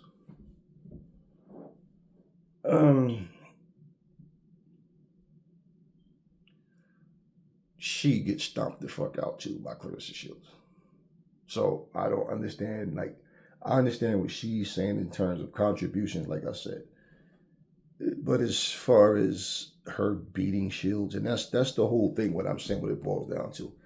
And then what's unfair is everybody that comes up in weight talking shit get beat, and then it's, oh, but they were too small. Okay, so then that's always going to be the excuse if Shields was to beat someone small, is that they were smaller. But at the same time, when she goes up and fights Savannah Marshall, nobody said Shields was too small for Marshall. They wasn't bringing up her weight anything. They wanted her to lose so bad that they basically just said, well, Savannah hit so hard that she's going to do this and this. People don't understand. Shields got that dog in her, man. She's not scared to fight anybody. Okay, she already thinks she can beat men. So what the hell do you think Christy Martin is going to do? And Shields is going to, oh my God, her technique, her hand speed, come on. And Savannah Marshall didn't even make her back down. What's Christy Martin going to do? And you want to know what? What she's saying, she think Laila should have done. That's the way Shields does fight. Shields keep you into that jab. She'll pop you, move, put her shit together. And Christy Martin is not that slick to get away from her punches. Christy Martin would get owned in that ring. Holly Holmes would get owned in that ring. So I'm not, like, seriously, y'all. But hey, go watch the fights. You'll see exactly what I'm saying. But, I hear her points, but just saying, I got it. Come on. On one hand, it's a bit of a criticism because, she didn't step outside her backyard as much as she could have. But on the other hand, if any of us were in that position, we'd probably always want home ring advantage, right? So, she and her promoter were even able to pull Christy Martin into Albuquerque, New Mexico to fight. And Holly did get the decision versus Christy. But, that shows me that for her to be able to insist that Christy Martin come to her backyard, that her promotion had some major pull. It couldn't be just money, I don't think. So I don't really know what went on behind the scenes to be able to make all of that happen, but it's quite a machine. If you can insist that, for example, I believe it was a French world champion, Lemaire, that came to Holly's backyard, amongst others. Also, I believe Anne-Marie Saccarato from New York went there twice to fight Holly. So, and I do know that there was, also Brenda Laracuente, I believe, fought her. Well, she fought her in California, so that's one time where Holly did step outside New Mexico. But I do remember talking to Melissa Hernandez, who's also a pro fighter in Gleason's Gym, New York, and she said, yeah, I'll fight her, but we said we're not going to fight her in New Mexico, and so, the fight just never happened. No, I don't know the behind-the-scenes conversations, but that was sort of the one thing that was kind of known about Holly at the time, was that, there were women that were willing to fight her, but they wanted to fight her outside of New Mexico because they just felt they would not get the decision. Okay, a lot of fighters feel like that. Roy Jones, he turned down, what's the guy's name? Anyway, he turned the guy down because he got robbed in the Olympics, and Roy felt like, I'm the champ. What the hell I got to go over there and fight in his country for? I'm the champ, right? And he was concerned that if he don't knock the guy out, that, he won't get the decision, even if he go in there and smoke this guy. So that happens.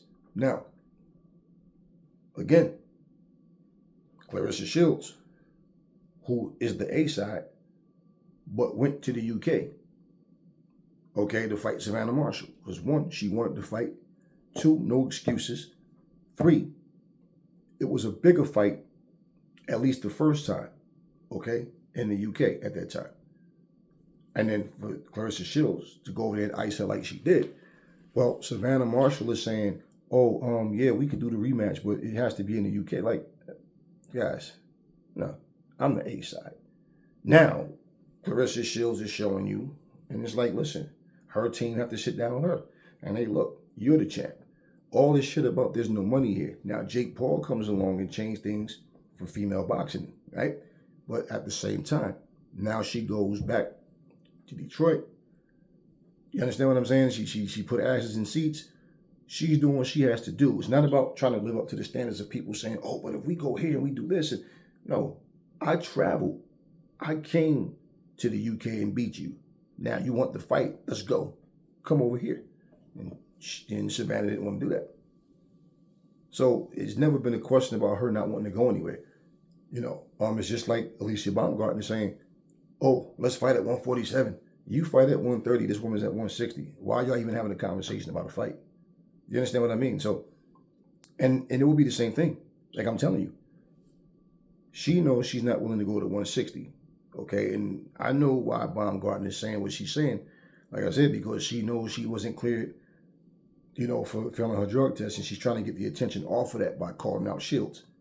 All these other names that she's talking about from, Katie Taylor, Amanda Serrano, and, so all these other names she's calling out is because Chantel Cameron, because she hasn't been cleared, and she knows that time goes by, they'll forget about it, and then they'll do exactly what they're doing now.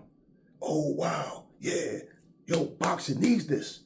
Shields versus Baumgartner. No. Now, if she could get somebody to convince the commission to, if she is really dirty, to never happen. You understand what I mean? And that's what I believe it is. I'm not getting into all of that, but, just saying, that's what that looks like. But I could say it goes to show you how real the hate is for Shields. Because you notice that all of the people that's talking about Baumgartner versus Shields needs to happen, nobody's talking about the drug test anymore. It's not about talking about it, just the question of, is she cleared or what? Because we heard her say she gave a hair sample, and and it came back negative, okay? But we haven't heard anything from VADA. That's not how it works. So what is the verdict, right? Nobody's talking about that. Why? Because Shields is the one people love to hate. Now, look at Devin Haney. Went over to Australia. He is look, George Kambosos has 3 of the 4 belts, the first fight. He purposely gives Haney a bullshit deal. I make the lion's share first time. Okay, whatever. You got all 3 belts. I got 1. Okay, cool. 3 belts. I'll take that. But the fight has to be in Australia. And if I should lose, right? So we have a rematch clause. The rematch has to be in Australia, and I'm going to take the lion's share of the money. Devin Haney said, fuck it, let's do it. And that's why George Kambosos was acting like he was so angry at Devin, because he didn't want that fight. And Devin Haney went over there on his soil and beat him not once but twice, and he dominated. Okay, so again, you know, it's not just one person that goes through certain things. You know, all these fighters have adversity. They have hurdles in front of them. So we got to give props where it's due. You see what I'm saying? Claressa Shields ain't never had no problem with leaving her hometown or going on somebody else's turf. She's never had an issue with that. And the thing about it is, I don't know why people are so caught up on knockouts, because, in all honesty, skills pay the bills, man. And then when you're a knockout artist, most knockout artists depend on their power. And it gets to the point too, when their careers start to wind down, they start trying to throw more power shots, because now they can't avoid punches like they used to. They're not as slick, which is why I gave Katie Taylor so much credit for when she won the rematch against Cameron, because her legs does not take her around the ring like it used to. You see, and now she realizes pump that jab. What I tell y'all saw her doing it. She's pumping the jab, kept the jab pumping. She's giving her angles. She's punching, jabbing, throwing punches off the jab, hitting her off angles, moving, not being on that center line, not going straight back to the ropes like she was doing. And that's what I told people. Chantel Cameron wasn't forcing her to the ropes. She was just going to the ropes. And, she looked way better in the rematch. She did what she had to do, and she got the win. And that's what it comes down to. And people have been saying the same thing. Katie Taylor can't punch. You don't have to be the biggest puncher. And that's the difference, one of the differences with the mindset of a Christy Martin and a Shields. Because Christy Martin was known for knocking people out. But again, look at the level, the quality of opponents that she fought. You can't sit here and act like she fought 40-something killers. No. She fought who was there at the time. It wasn't just because, lack of sponsorships and there wasn't no YouTube and social media back then. No. The game was young, and these fighters were not that good yet. Right now, the fighters are not all that good. So it's not like, back then in them days, it was killers. And no, it's still young. And these fighters now are sharper in female boxing than they were back then. A lot of them. And it's not a whole lot of females right now, just like it wasn't a whole lot of them back then. So when you look at all them 40-something fights, who were they against? 40-something fights, and you lost to somebody who ended their career 14-0. So what does that tell you? No. So what she may see as her mirroring Pernell, there was no Pernell. Because Pernell ain't never went in there and fought somebody and just got overwhelmed like that. And not against Trinidad or De La Hoya. And those were guys naturally bigger than he was. Taller, everything. Now, even though he moved up in weight to fight them, basically, they fight at 147. When you fight at, one thing about fighting at 147, when you come from 130, 135, 126, them weights, and you come up, even though a 147-pound person is small, you're still coming up from a weight class where you're way smaller. So it's not your natural weight. Pernell had respectable power, and Pernell's boxing IQ, he was very sharp, and Pernell basically depended on all his skills, not just one thing. So you never see Pernell drop his hands and stand there and just take punches. But like I said, when she did that against Mia St. John, it's because Mia can't punch for shit. That's why. It's not because Christy Martin had no iron jaw. It's because Mia just can't punch. Again, like I said, she wouldn't have gotten in and did that shit against Laila, right? She wouldn't have did that against Ann Wolfe. She wouldn't have did that against Claressa Shields either. Or Alicia Baumgartner. She did that because she couldn't punch. And it was a stupid tactic to stand there and let this woman put, PowerPoints up. I've seen several fighters do that, and I've seen them get knocked out too. But just saying, y'all. Let's go. So now, let's, in general, just remember that at that era and still going now, women's bouts are 2 minutes. So it's much more challenging to get a stoppage win when you fight for 2 minutes and then both individuals have 60 seconds off. So your fight to rest ratio is 2-to-1, whereas for men it's 3-to-1. I'm not going to advocate that we make this the rest time shorter. Like, if it was going to be 3-to-1, I have to be 45 seconds, right? I'm not asking for that, because in all honesty, it takes your corner a few seconds to get in the ring and rinse your mouthpiece, and then it takes them a few seconds to get out. So really, you don't even have that full 60 seconds. But my point being that when you have a 2 minute fight versus 1 minute rest ratio, if you can get your opponent in trouble, it's going to happen probably at about the 1:30 mark. Like after the first minute, okay, maybe, you're able to land a couple hard body shots, and then they just have to last the next 30 seconds, and then the bell's going to ring. Whereas if you're able to get your opponent in trouble at the 1 minute and 30 seconds round of a 3 minute round, then they still have to eke out another minute and 30 seconds. So there's kind of more opportunity for you to just get to the stoppage by the end of that round, or have them in deep trouble by the end of the round, so that they're not able to fully recover during that 60-second break. My point is that it's far more, that's why it's far more common for you to just see a lot of decision wins for women than the KOs. So we really have to give props to female fighters like Lucia Riker, like Ann Wolfe, like Christy Martin, who were able to get these stoppages and one-punch stoppages within that 2-minute time frame. That's not easy. It's hard for me to communicate any further other than, hey, if you actually spar, try it. Just see the difference between a 2-minute and a 3-minute and a 5-minute round. There's a difference in terms of how. Okay, and I get the point where she's making with that too. But again, you also have to look at who your opponents are. Okay, one of the criticisms that we have about Deontay Wilder is he has all these 40-something knockouts, but against who? The second he steps up in competition, yeah, he managed to get 4 knockdowns against Fury, but Fury got back up. And then, okay, Fury's supposed to be the big pillow-fisted guy, but he knocks Deontay out. He fights Parker, and all of a sudden, he can't knock him out. And then, it's ring rust, his age, and everything else. No, stop it. When we talk about knockouts, right? Okay, this was one of the things that people looked at when Ann Wolfe was fighting. The big fight would have been Laila versus Ann Wolfe.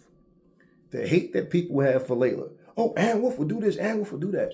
Okay, Laila never lost. Ann Wolfe did have a loss, okay? But regardless, when you can get knockouts, there's many people that have got first-round knockouts. How many first-round knockouts did George Foreman have? How many first-round knockouts do Mike Tyson have? There's a lot of people that have a lot of first-round knockouts. So it's not like it's impossible, okay? I understand her point. But it's not all about knockouts. Because guess what? Like I said, you can be 20-0 with 10 knockouts. Somebody can be 65-0 with 65 with all knockouts. You be the first time that they didn't knock somebody out, and you go in there and outbox them and beat them soundly. Okay, so it don't matter. 2 minutes, 3 minutes. I do understand the difference. Like, yeah, what she's saying is true. To be able to knock somebody out within 2 minutes, it depends on your style, for one. Okay, so imagine if Laila Ali would have went there and went the distance with Christy Martin because she's boxing. The criticism would have been, why is she out here boxing the much smaller woman who can't hurt her? And anybody watching that fight, you could see Christy punches wasn't bothering her at all. The ones that she did land. And Laila jumped on her and she punished her. Okay. So she would have got criticized if she didn't jump on that knockout. She jumps on that knockout and she still gets criticized. So, like, what was it? What was the perfect fight? I'm just going to keep on into my jab. She could have kept it long. And Christy Martin would have just got pummeled, would have got bloody, would have got cut up. And basically, it would have went the distance when you could have just got her out of here. And that's what she did. And that's the one time, like I said, certain fights, I can understand it. But I don't understand it when a fighter is putting themselves in harm's way and making the fight harder for themselves.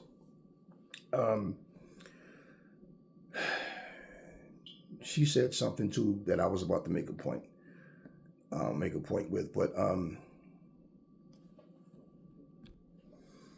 yeah, that's what my point was. part of my point was too, yeah, I get, and like I said, I understand her points, and yeah, with the 2-minute rounds, and I get that, yes. And no, you don't have a full 60 seconds when you're in the corner, because you got to get in, sit down, stool up and everything, and then you got to take more seconds to get out. Yes, she's telling the truth with all of that.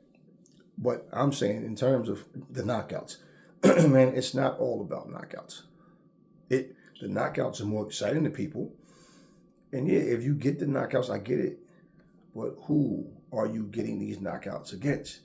We just watched Regis Prograis, right? Versus Devin Haney. Now, it's 3 minutes a round instead of 2. But the point is, in terms of knockouts, Haney's not going to like it. He's not going to last. Regis is strong. As soon as Regis hits him, blah, blah, blah, blah, blah. Who you picking, Aries? Devin Haney. No questions asked, no doubt, all the way. Haney, he should smoke this guy out of his boots. Now, does he have a puncher's chance? Yeah, that's the only way. That's the only chance. He can't outbox Haney. That's the only chance he has. I just see Haney being too slick, too sharp, and there's no guarantee that he knocks him out just because he lands a shot. Yeah, but he did. Okay, but that's not Haney. That's those other guys. What happens when skills meets power? Skills pay the bills. And all of a sudden, the guy that they call pillow-fisted and Devin Haney managed to hurt and drop Regis Prograis, right? One punch. Didn't knock him out, but dropped him one punch. What happened to the big puncher? What happened to this whole, look at how many knockouts he has. He has more knockouts than he has fights. And all this stuff that people say, it doesn't mean anything. Now, if you are afraid of it, and I don't want this guy to touch me out. Yeah, it can very easily happen because you go in and you don't fight your fight. Haney went in there and did exactly what I said I thought he should do, which is completely outclass him and make him look foolish and expose him. Why? Regis is a strong puncher, but I told you he's lacking. He's not a technical fighter. He's not a good boxer. He's a strong puncher that's willing to go in there and stand there and bang because that's all he knows. So once again, the guy who doesn't have that many knockouts goes in there and completely outclasses and destroys the hard puncher. So yeah, he got more knockouts and he did this, but against who? See, when you step up and fight the elite guys, those punches you're landing on other guys, you can't hit these guys with. And even if you can, the determination, the heart, the will, this is why we're different. We're elite because we're better than these guys. So you got 40-something knockouts against this guy, 30-something knockouts. Okay, great. Now come knock me out. And then when it doesn't happen, it's an excuse. No excuses. Let's go. There's a difference in terms of how one has to pace oneself, and then certainly you've got to condition your body to recover within that 60 seconds. Because even for a 5-minute MMA round, you still only have 60 seconds to recoup before you got to resume. Which was going to be my next point. For another 5 minutes. Here we go, and we're going to do that at least 3 times in a row. And then maybe take a longer break, or maybe not. Depends on who's running your sparring session.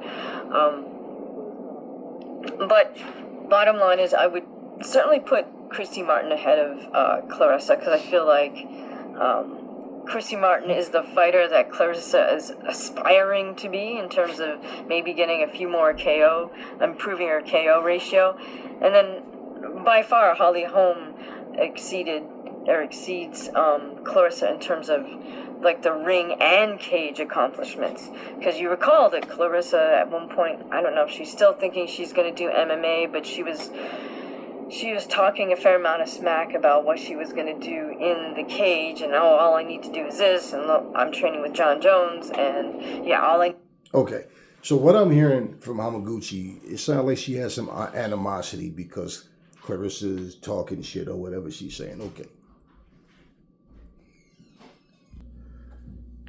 All right, so what I'm saying, listen, I don't really care. All these fighters talk smack, all of them. They the majority, okay? It's like a handful of people. AJ's not known for talking shit. Katie Taylor's not known for really talking shit. Amanda Serrano don't really talk no shit, all right? There's a lot of people that talk trash. I don't care what she said, okay? She's 1-1 in the cage. She got 4 fights that she's going to have in the PFL.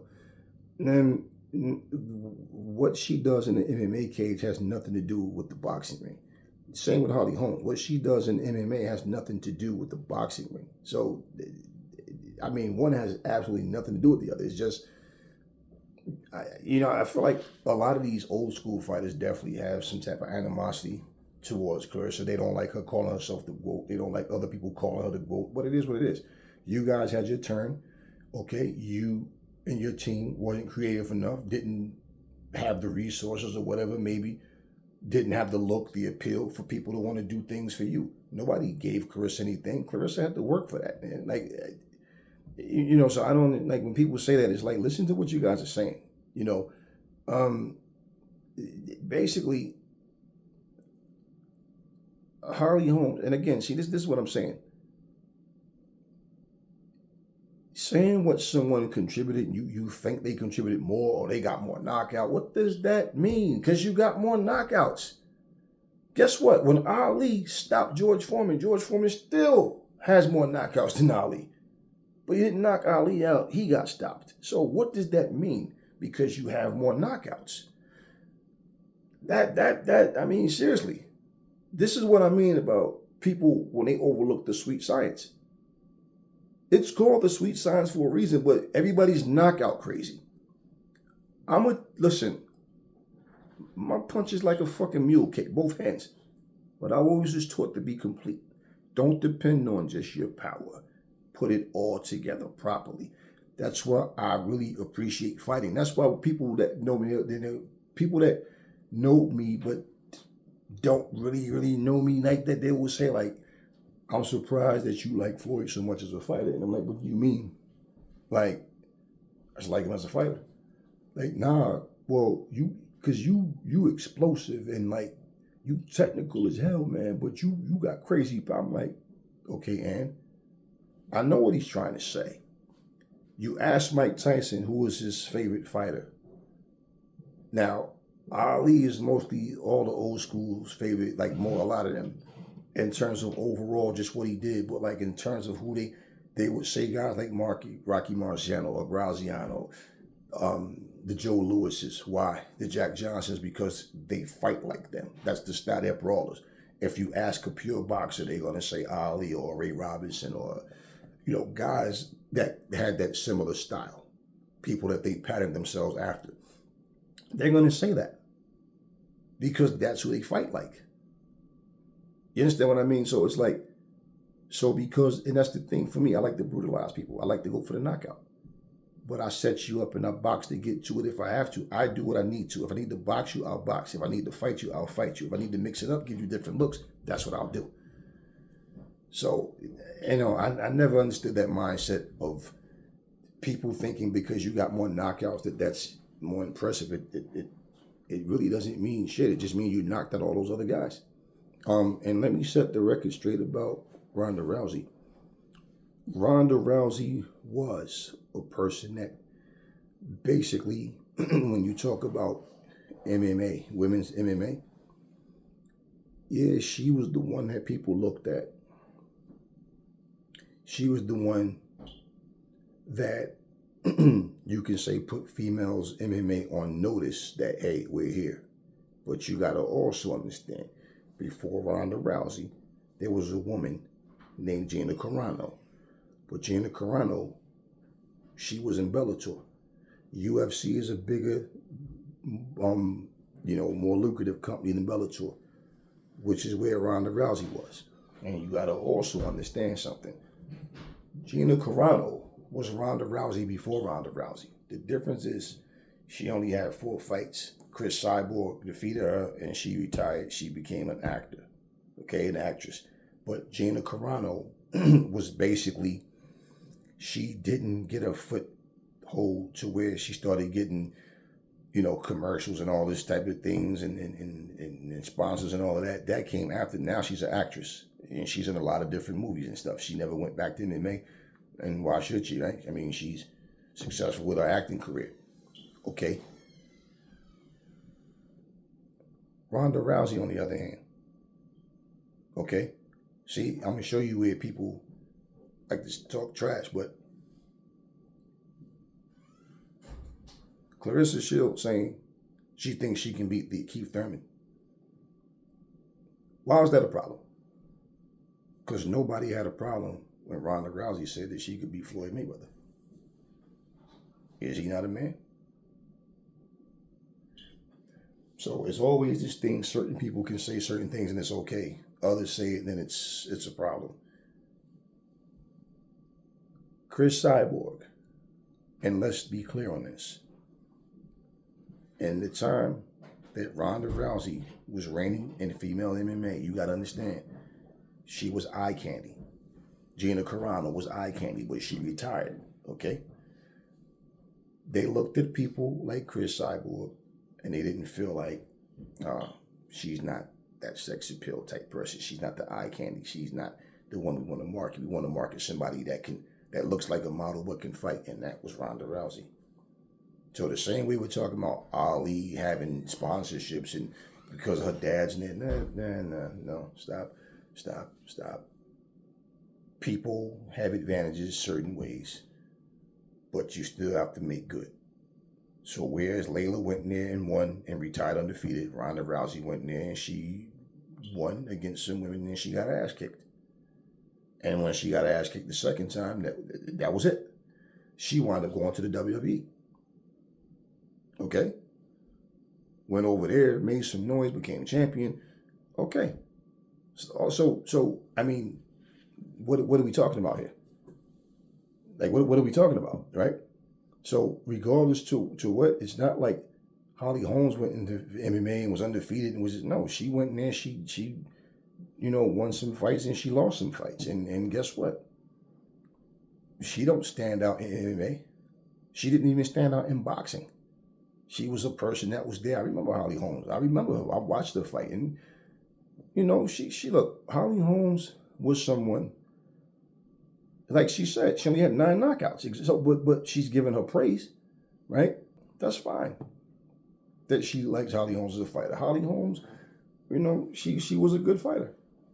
But again, in my overall point, Holly Holmes or Christy Martin would get their asses kicked if they was to fight Claressa Shields. And we can't play this, but she's too big nonsense, because if you're going to make a comparison about who's the GOAT and all of that, but if you're going to do that, then you got to factor everything in. And the fact of the matter is, okay, Layla didn't come down to her weight, to Christy Martin's weight. Why should she? You calling me out. You want to fight, bring your little ass up here. And that's what happened. And she got her ass kicked. So we don't need to talk about, she was too small. That's her problem. Listen, if I'm fighting someone and you call me out and I fight you and I beat your ass and but he was too big. Well, you shut up then. Why'd you call me out? You wanted it. I gave it to you. Well, you thought you wanted it. And then I changed your mind for you. Simple. That's all. So what would be different with Holly Holmes? Neither one of them is as sharp as Claressa. I don't care nothing about how many knockouts they got. Again, for every knockout that any fighter has against all these different opponents, when you get to opponents that you can't knock out, when you get to opponents that somehow the fight is not going the way you thought it was, for whatever reason, people don't want to just admit that, this fighter is either better than me. Well, obviously they beat you, they're better than you. But bottom line, they're better than you thought they were. And usually when people have more knockouts, people always think that that's going to be the deciding factor, the power. Okay, look at this guy, Niue. Niue has crazy power, but he can fight. He can box. He's not just all power. He's power and skill. He has a sharp ring IQ. So going into these fights, right? Looking at his knockout ratio. If you look at, for example, when he fought, what's his name? The Philippine guy, I forget his damn name. But he struggled with that guy. Okay, and what is his name? I forget his name. But anyway, he struggled with him. When I say struggle, it was a good fight. We're talking about a veteran fighter who got experience, and it was a good fight. Now, when Inoue was going to fight Fulton, people kept saying, "Oh, but Inoue, Fulton, he has no power." And I said to people, his power is not going to be the issue. The issue is going to be him being able to connect on Inoue and connect enough to actually win rounds and get his respect. That's going to be the issue.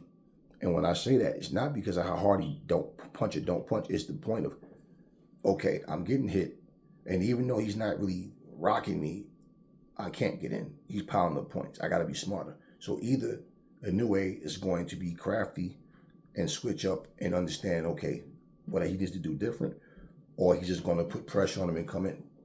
And I said before, if you watch that fight, Fulton caught him with one good shot. Bam! Stopped him right in his tracks, and Inoue kind of like, it didn't look like he hurt him, like he was in danger of falling, but he stopped and he slowed it down, and then he realizes Fulton doesn't want to follow up. Okay, he landed that shot, but he's scared to let his hands go because he's worried about what Inoue is going to throw back at him. Now, that being said, right,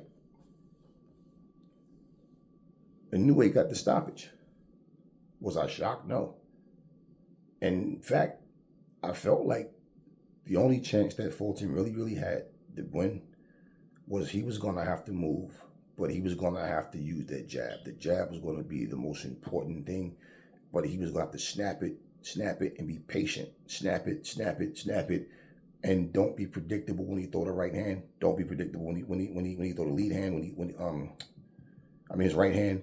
Don't be predictable when he throw body shots. Snap all his shots and move. Give him angles, because Inoue is going to put pressure on him. The problem is the hand speed, the power, the smarts, everything. But you got to get Inoue to a point where he's cerebral. He's a thinker. But you got to get him to a point where he has to adjust to you, because you're not fighting him the way he thought you were going to fight him. You understand what I mean? And make him to where you definitely don't want a fighter to be in that comfort zone, but you have to make him fight to where not only is he doing this, but he's going to have to keep doing it until he gives you a reason to stop doing what you're doing. And that's not easy to do. You understand what I mean? And for Fulton, it's what I said. It wasn't so much he has lack of power, because even if he could punch super hard, he barely landed anything on Inoue. You understand what I mean? So here's a guy who we talking about, Inoue, who's just on a different level. Fulton is a good fighter. He's just on a different level. But if you listen to both guys, Fulton thought he was a better fighter. He thought he had a better all-around skill set. And we see that wasn't the case, right? So again, Inoue is a guy that can punch and can box. Now, Inoue goes up in weight, right? He went up from 22 to 26, right? So let's say, because now they're talking about, like I seen a video of Paulie Malignaggi saying that Inoue beats Tank Davis. Okay, it sounds good, right? And maybe he does. Who knows? But it's going to be different. Him fighting Tank is not like fighting Stephen Fulton. It's not like fighting anyone else. It comes down to who actually. Okay, we're talking about two guys that's just going to be who they are. A fight between two guys like that is going to come down to who make the least mistakes. But I'm going to tell you this. Tank have a hell of a lot better chance of knocking Inoue out than Inoue does with him. Because now you're talking about two guys that can punch. One guy bigger than the other, naturally, and basically used to being in with bigger guys. So point is, a fight against Tank is different. So I'm not here to debate about who would win or whatever and all that, but at the end of the day, that's the type of fight that it's easy to look on paper and say, oh, this guy was knocking everybody out at 22 and 26, right? So now he's going to go to 130, 135. Now, if you go up in weight class, it's smart to go up one at a time. But let's say even if he did one at a time, or if he jumped to 135 and he feels he's ready for 135, okay, fine. But you always got to understand, not just going up in weight, but when you start to fight against elite guys, Fulton is not a Tank Davis. No type of way. So that would be like you looking at his results against Fulton thinking that that's going to be the same outcome against Tank. Now, like I say, you never know what a fighter's going to do come fight night. But do I really believe that Inoue comes up and he outboxes Tank? Just giving it thought and looking at it, I don't know what happens. I really don't know. But I guarantee you, when he gets hit by Tank, it's not going to be the same as getting hit by these guys at 122 and 126. Tank has been hit by people that hit harder than Inoue already. Do you understand what I'm saying? So for me, if they was fighting right now, I put my money on Tank. We haven't even seen Inoue beat anybody at 135. Do you understand what I'm saying? So we don't even know how he handles a punch from a 135-pounder coming all the way from 122. But because of what he did in the lower weights, it's easy to say going up, this is the same thing's going to happen. And Tank is not an ordinary dude, man. So we're not talking about another Stephen Fulton level fighter. We're talking about Tank. So anyway, but that's what people, they say.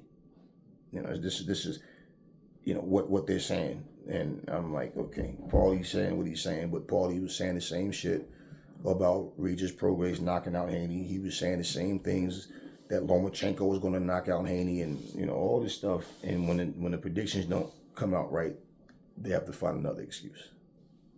So, all right, let me hear what else she has to say.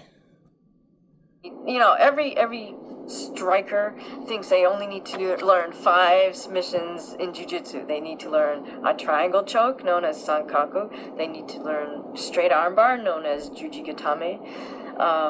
They need to learn a guillotine choke. They need to learn the kimura arm lock. And what was the 5th thing they... Sorry, I'm blanking. Oh, and the rear naked choke, right? So every striker thinks, oh, it's just if I learn those 5 subs, I'm good. It's like, no. How are you going to get to those 5 subs? You need to learn how to get in position on the ground to get those 5 submissions. That's a whole different universe than punching and then what? Someone just throws himself on the ground for you? It's not going to happen that way. No, she's telling the truth in that. But Brock Lesnar didn't think he needed to learn all that. Brock Lesnar came from the WWE. He came from the football field to the wrestling ring to the UFC and won his heavyweight championship after only 3 fights. On his 3rd fight. Okay, against Randy Couture. So he lost to Frank Mir the first time, beat Frank Mir the second time, and he beat Randy Couture and became the UFC heavyweight champion. He didn't know how to do all those things. He was a wrestler. And he used brute force. He had some speed as a big guy. And he just stood up on his feet. And Brock basically was strong. Once he got you down, he stayed on top of you. And he would just hit, punch, leave his weight on you. He was stronger than most of those guys. We see what happened when he fought Alistair Overeem. I forget the other guy. Was it Vasquez? Or Velasquez? Whatever. But guys that was more well-rounded, he wasn't going to beat those guys. Unless he was able to just get them early and get them out of there. And we see is what I'm saying when you step up in competition. So, look, and again, see, everybody attack Shields. Shields thinks this, Shields think that, or people. She's not, listen, she's 1-1. She understands she's working with John Jones and what, okay, let her team deal with her and let her learn what she needs to learn. But none of that has nothing to do with the boxing ring. So what are we giving Holly Holmes a pass on? Like what are we putting Holly Holmes above her in? And what? Are we combining what? Because she did both. I'm just saying, it's no different from everybody speaking about Ronda Rousey, but not speaking about Gina Carano. And guess who Ronda Rousey's idol is? Gina Carano. So it's what I'm saying. Like, see, people pick and choose who's what and who does this and who did that. And but look, at the end of the day, I don't care how many titles you want. What is Manny Pacquiao, right? He is an 8-time champion. Floyd's a 5-time champion. Okay, who beat who when they fought, though? And this is what I'm saying. So I don't care how many belts you had, how many accomplishments. So you can say, well, this person's accomplished more. But we're talking about who would win in a fight. That's basically, even the video she's doing, what people would be more focused on. And that would be the question. So are you saying that Holly Holmes or Christy Martin would beat Shields in a fight? Come on, y'all. It's irrelevant, and it's not something that we can prove. But believe me, if that would be the case, I'd put my money on Shields over any of them. And it is what it is. I don't care how many. And the thing is, neither one of them are more accomplished than Shields. So even when she says the belts that Shields had wasn't around back then, okay. If they was around back then, there's no guarantee. Okay, that Christy Martin would have been able to accomplish. That's like, like she would have. Oh, okay, if Shields did it, Christy could have did it. No, because guess what? Let's say if Laila Ali was holding one of those belts and she went up to her weight class like she did, guess what? She'd have got her ass stomped out the same way, right? There was just no belt on the line. You see what I'm saying? So you got to understand, Shields undisputed in 2 different weight classes. So what are we talking about? What are we talking about? And how many losses does Martin have? 3? Oh, okay. So what I'm saying, what does that prove? You understand what I'm saying? What does that prove? Shields has no losses. So when it's like people said, everything Savannah Marshall did, I mean, that Claressa Shields did, if Savannah Marshall would have took the same route, she would have did the same thing. You don't know that. You don't know that. You'd like for that to be the truth because you like Savannah Marshall better, but you don't know that. And why are they saying that? Because of the accomplishments. But then guess what? What happens when they fight? What happened when they fought? And if you saw the Olympic fight, man, how many people really think Savannah Marshall really won that fight? Like, seriously. But they talked about it like she went in there and just dogged Claressa Shields. No, she was gifted that shit as far as I'm concerned, but it doesn't matter. And I said it's not going to matter regardless when they get in the ring and fight. And it didn't matter. So them gloating over that Olympic victory meant nothing. It meant something when it happened, okay? Even though we know, we know, watching that fight, how it really went. Nobody was bringing it up except for Savannah Marshall fans. No Claressa Shields fans was bringing it up. Claressa Shields wasn't bringing it up. They kept bringing it up. Like trying to get in their head and use it as leverage, make you think they're going to get off a game plan. What happened when they fought, though, in the pros? What happened? She got dogged out. It wasn't even competitive. She only won 2 rounds. And even the round she won, it wasn't like she clearly just won. It was did a little bit more in those 2 rounds. Okay? Henry Tillman beat Mike Tyson twice in the amateurs. What happened when they fought in the pros? It wasn't even competitive. Just saying it. So it doesn't matter, man. You can't look at things like, Holyfield doesn't have as many knockouts as Tyson. Neither did Buster Douglas. So what? So what? And that's always my attitude. Okay, you beat him, you beat them, you beat all of them, but you can't beat me. Simple. What happens when we fight? I beat you now. But it's no, yeah, but. Look, she's entitled to her opinion, and I like her channel. I just have to give my insights on what she's saying in this video because it's kind of it's pretty one-sided. And to say that they're the GOATs over her, based on what? Oh, she has more access to things. Oh, she's in more of a luxurious time. We didn't have those belts back then. That's not her problem. Okay, she fought for those belts, but what if she would have lost? This is my point. What if she would have lost? Then what? Then what? She wouldn't have had the same accomplishment. So you have to win. Regardless you have to win. Look at Francis Ngannou. This guy comes in here. He fights Tyson Fury. Tyson Fury doesn't take him serious. He comes to the fight all fat, flabby, looking like a bag of garbage, and he goes in there and he gets embarrassed. Now, all of a sudden, This man's second fight, Francis Ngannou, I told you, that's the whole thing. It's money fights. He's not trying to work his way up and become a legit boxer. He wants the money. So now look at who he's fighting. Anthony Joshua.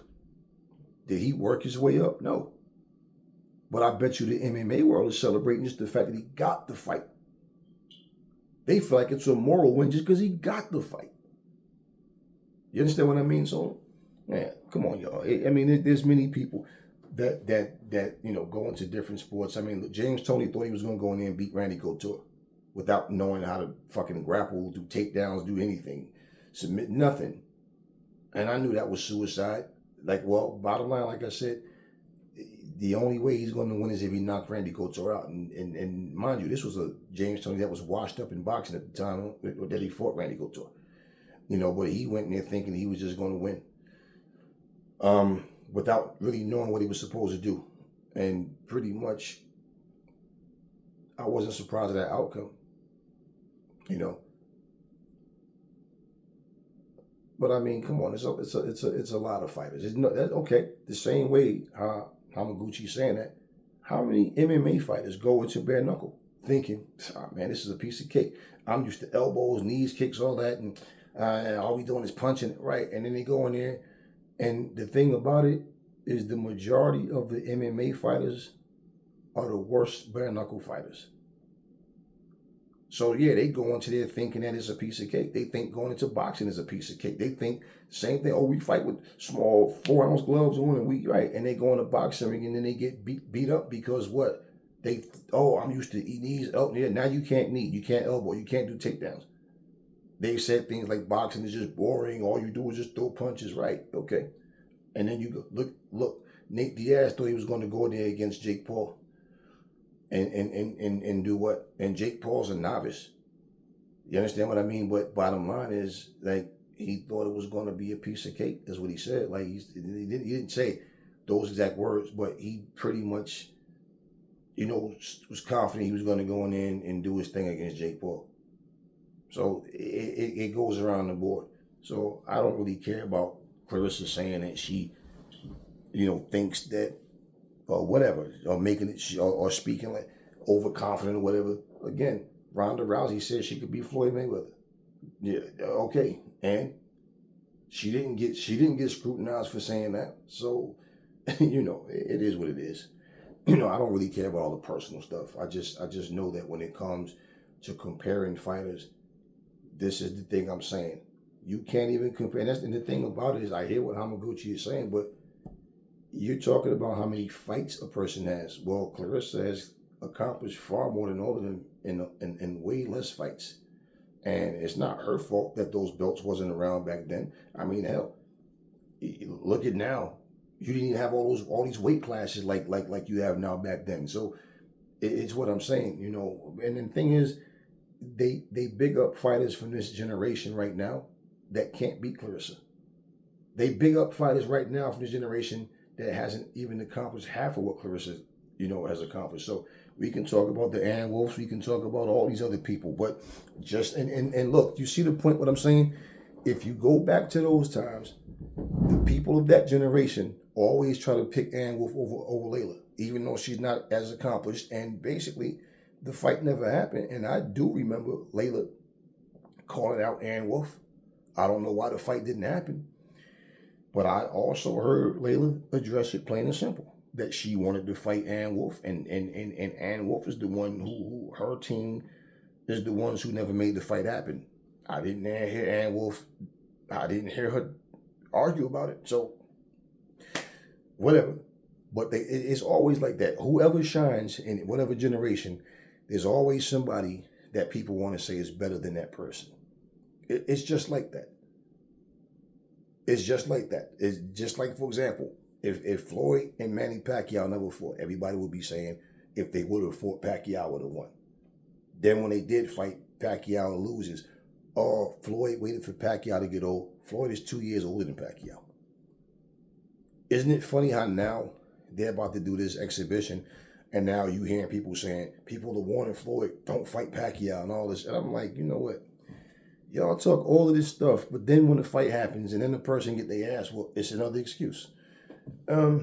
I'm just saying, the fighters from that generation have a problem with Claressa because she shines, and they didn't. They didn't.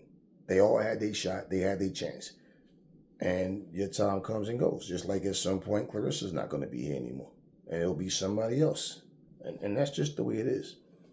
But in closing this video, I'm going to say this again, and there's nobody that can tell me different. If Claressa Shields was in the same era with her, what she has versus what they have, and she was in the same era, she would crush Christy Martin, Cecilia Riker, and Claressa would beat the shit out of them. And we're talking about fighters. When you go watch the Lucille, whatever, Riker, I know what she's talking about, watch them fight, you will see they were all easy to hit. They were just there to be hit. They didn't have footwork. They didn't have real technique. They basically, for the time that they were, people might have thought they did, but if you watch them, you're going to see the flaws. I do it all the time. I watch them. I remember Hamaguchi. Y'all know I posted a picture of her up in my community section. I asked, does anybody, how many of y'all remember her? I remember her. I remember seeing her fight. You understand what I'm saying? So it's like, but a lot of them, they just, I don't know, man. And out of everybody, they all target Claressa. It's always the same thing. It's Claressa. Just like I said, how everybody hated Alicia Baumgartner, especially after she beat Michaela Mayer. But then when this video surfaced about Claressa getting knocked down and sparring by a guy, all of a sudden Alicia Baumgartner takes the opportunity to stab Claressa in the back and start this, oh yeah, I want to fight Claressa. And out of nowhere. And because everybody hates Claressa more, now all of a sudden everybody loves Alicia. Like, nah, it's not like that. Yeah, and like I said, I'm familiar with all of them. I remember Ann Wolf with the one-punch knockout over that tall chick that she fought and all that. But again, look at the chick's technique. Look at her form.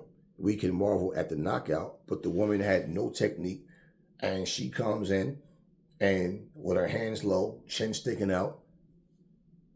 I mean, basically, she was a walking target. And Wolf threw the shot, bam, she goes down. What? Yeah. Poor technique. That woman wasn't even a good fighter. This is what I'm saying. She wasn't, and it's not to knock anybody because you fight the people that's in your era. But women's boxing is still very young. And we're talking about the beginning stages of it. Okay, so let's just be real, y'all. The fighters was not developed the way they are now in women's boxing. And this is one thing I agree with Alicia Baumgartner when she was saying women fights being 3 minutes a round is going to bore people because, let's be honest, we don't have a lot of females that can go out there and really perform for 10 rounds, 12 rounds. How many people really want to sit through and see that? Now, my only issue with her saying that is because I get what she's saying. And it's true. It's like watching women's basketball. When you see the ratings, you see that the buildings are half empty. Hardly nobody's coming to these games. And it's not that it's just being real because they're just not that good at basketball. It's as simple as that. You could take the best players on their team. You could take the best WNBA player right now. And you put them against a college males team. Hell, there's female college teams that will beat them. They're not that skilled. It's just as simple as that. Okay, but the issue with Alicia Baumgartner saying that is because she's saying she wanted to fight Amanda Serrano. But Amanda is saying she don't have a problem with that, but it has to be 12 rounds. And when Alicia is saying, what's the 12 rounds? Are you paying me for 12 rounds? I mean, nobody wants to see, like, look, the same 12 rounds you have, Amanda Serrano's going to have. So I don't know if maybe she's questioning her gas tank or whatever, but you see what I'm saying? Nobody's making noise about that. Now, if Claressa Shields was being called up by someone and they were saying they want a 12-round fight, and then she's going, nah, why we got to do it for 12 rounds? It's like, what do you mean? You can't go to 12 rounds? Otherwise, what's the problem, right? So, again, and the fact that people are trying to say you got a couple of, just airheads talking about she's ducking a woman 30 pounds smaller than her. They're not even in the same weight class. And she hasn't even been cleared, okay?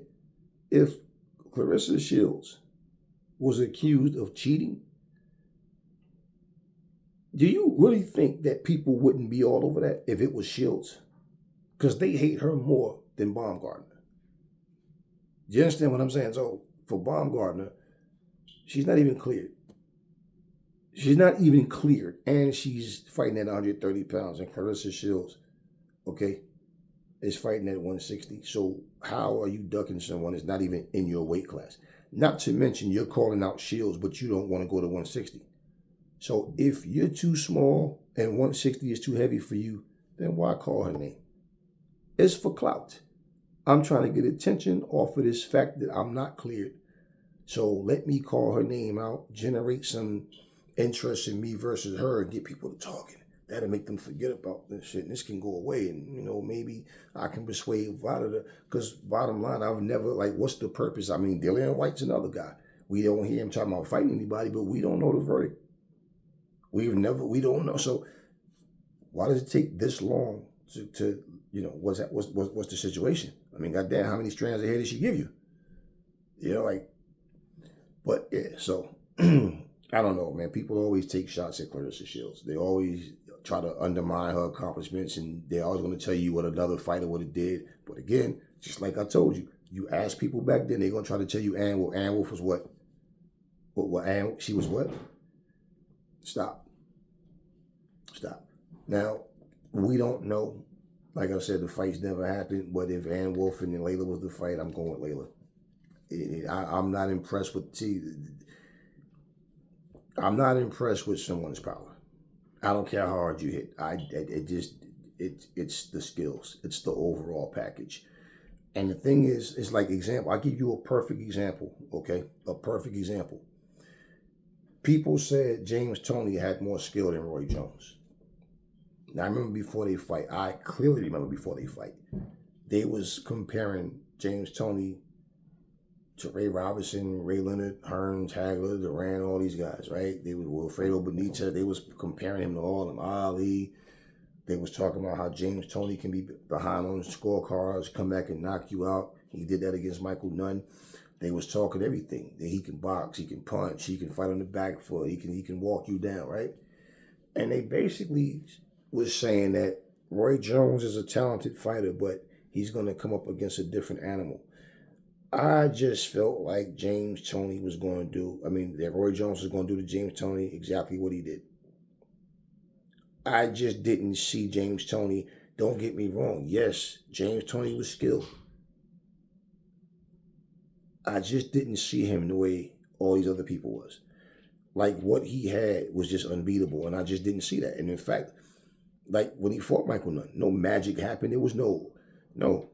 Michael Nunn started getting tired, and he started to get a little wild. And when fatigue sets in, people start to make more mistakes. And Toney was able to get him out of there. But he was down on the scorecards. He needed a knockout to win. So, yeah, you give him credit for getting the knockout. What matters? You got the win. But Roy Jones is different. So you're saying he's technically better than Roy Jones, right? He's more of a conventional fighter. Roy Jones, athleticism, and he's a gifted fighter. That's what people overlook with fighters like that. He was a gifted fighter. Okay, now the basic fundamentals that he lacked came back to haunt him as he got older, because he didn't figure out what to add to his arsenal to compensate for what he lost, right? And basically, once his legs was gone, where he couldn't just get around the ring, how we seen it happen with Katie Taylor. And I was like, you got to use that jab more. Angles, not be there. You have to dance around, just move, not be there. Stay off that center line, work in, jab as you coming in, jab as you backing up. Keep your chin tucked, not be there. You have to make it a brawl. Make them come after you. Use your jab, a power, snap that jab, double, triple, jab to the body, jab up to the head. Stay off the ropes. These are things that you've seen Katie Taylor do in the second fight against Amanda Serrano that she didn't do in the first fight. But I could see her legs will go. Like, her legs can't get her around like she used to. And when it happened to Roy Jones, well, he didn't do what Amanda Serrano did. So he basically was at a point where it was going to be an uphill battle every time he fought anybody that was decent at that point. And we've seen it, okay? But in his prime, and in James Toney prime, when they fought, you clearly could see it wasn't competitive at all. He shut James Toney out. It made it look easy. It wasn't, I mean, if you saw James Toney fight for the first time that night, you would have been saying, this guy's overrated, man. Because what you would have not been told was that, yeah, he's the conventional guy. He does things more of the way that people say this is what a boxer's supposed to do, but Roy Jones is gifted, is different. His hand speed, his reflexes, the fact that he's catching people with left hooks without throwing a jab. And he had a jab. He just didn't rely on it. If he had it, it sounds like he had it. He's catching people with straight right hands without a jab. Jumping in, catching with the left hook without a jab. And would do this all night long. Okay? So a lot of times people make something look easy. They try and realize, like, nah, this person has other elements to his game that they don't have. So, yeah. So criticizing this person and what they're doing is working for them. Okay, at some point, I don't care how good you are, how great you are at something, at some point, you won't be able to do it anymore. And guess what? When it's over, it's over. But while you had it, hey, it was, it was effective and it worked. And that's all it is. So what I'm saying is so my point is, if we sat and pointed out how many wins this person has and who did this and who did that, and this person got more accolades because of, or this person, they were more skillful. Okay, what happened when they fight? That's what matters. So I don't care about all the other accolades. I don't care if you knocked out 1,005 people and your first and only loss comes from me. That's all I care about. Who won when they fought? So when we talk about contributions and we add other stuff, see, I'm not saying that that's what Hamaguchi is doing, but other people who despise certain fighters, that's the kind of mentality that they have. That's how they'll take it. As if, oh, she didn't do nothing for boxing. All she did was run her mouth and won some titles. And come on, man. You could see and go back and watch interviews. You got so many fighters that got big mouths and talk shit. So I don't know why when it comes to certain fighters, it's like, let's just pick and choose who can talk shit and who can't. Well, at least Shields is backing her shit up. And, the problem with these other fighters, man, is like they always try to get somebody to, like, they try to get shine off other people, but they're not putting the work in the same way. So when you got people like, when you have people that tell you that they're better than you, they're better than this guy, they're this, they're that, and talk about what their accomplishments are, more than likely that's the guy that's getting ready to lose. At some point, even if you can be confident and focused and still lose. Somebody can just be better than you, even if it's just that night. But my point with that is, usually when you hear that, if it's a retired fighter, they didn't accomplish the things that they wanted to when they were fighting. If it's a current fighter, their career is not going where they want it to be. So they're talking about what they did and what they done, and right? So even like, for example, have you ever asked yourself this question? Like Gary Russell, for example. When Gary Russell decides he want to get attention, he starts talking about fighters in every other division except for his own. Not that there's not good fighters in that division, but there are no big names in that division. So you don't look and think, well, Gary, why don't you just go up and wait, man? Now, everybody's talking about a Inoue versus Tank. Why is nobody talking about a Inoue versus Gary Russell? I mean, I think you need to beat people in that division first and then work, right? So why is nobody talking about that? Why? Because Gary Russell, even though he's a good fighter, his name really doesn't ring bells like that. You understand what I mean? So yeah, let me call out everybody who's not in my division. Okay. So for Gary Russell, if you really want that smoke, then you're going to have to come up to 130, 135. Otherwise, 126, fight a new way. You see what I'm saying? But people are skipping over that fight, talking about a fight with Tank. So yeah, and you look at it, and that's what I'm saying. You don't hear Gary Russell calling a new age name out. You hear him talking about fighting guys that he know he's not going to fight. You know damn well he's not coming all the way up to no 147 to fight Terrence Crawford. You know he's not coming up to fight Devin Haney or all his names. You know he's not going to do that. I mean, so bottom line is, even though he's saying the things he's saying, I look through all of that. Because what's stopping you from going up then? I mean, if you really thought you were talking about going to fight at 147, then you can surely stop at 135. And what's stopping you? And that's why when people talk, when you listen to what people say and you look at what they do, then you already know if they're legit or not. Now, that being said, he's a talented fighter. Was the longest reigning champion, but nobody was talking about him. Doesn't mean he can't fight. But when you look at Gary Russell fight and you think pound for pound type, do you think that he could beat? You think that Gary Russell would beat Tank Davis? Do you think Gary Russell would beat Shakur Stevenson? Do you think he'd beat Inoue? So, you know what I'm saying? It's fights there. But for some reason, his name is not coming up at all. It's just him talking trash about other fighters. So my point is, he's talking, but he's not backing any of it up. So when somebody talks shit, I'm not with the shit talking, to be honest with you. It's not entertaining to me. I don't care for it. But Shields is backing up whatever she says. And it's not so much that she talks shit. One thing that people don't say about Shields, they don't want to admit it. People talk shit, and then she reacts. And even when she's saying, even for any fighter talking, I don't care nothing about none of that shit. Like Shields can talk and say things very confidently, and everybody has a problem with it. Tyson Fury can come out and say he's greater than Ali and anybody else and all this stuff, lie like he always do. He can sit here and talk about how he'll fight anybody. He's better than any fighter born to his mama and all this goofy shit. I'll fight anybody any day of the week and twice on Sunday, blah, blah, blah. Make up every excuse to not fight guys and basically contradict himself. But, you gotta love Fury. He's so entertaining. Now, I don't know how Hamaguchi feels about all these other people. But I'm just referencing these things because of what she's saying. And you have to explain things. Okay, now she's explaining things the way she see it, and that's fine.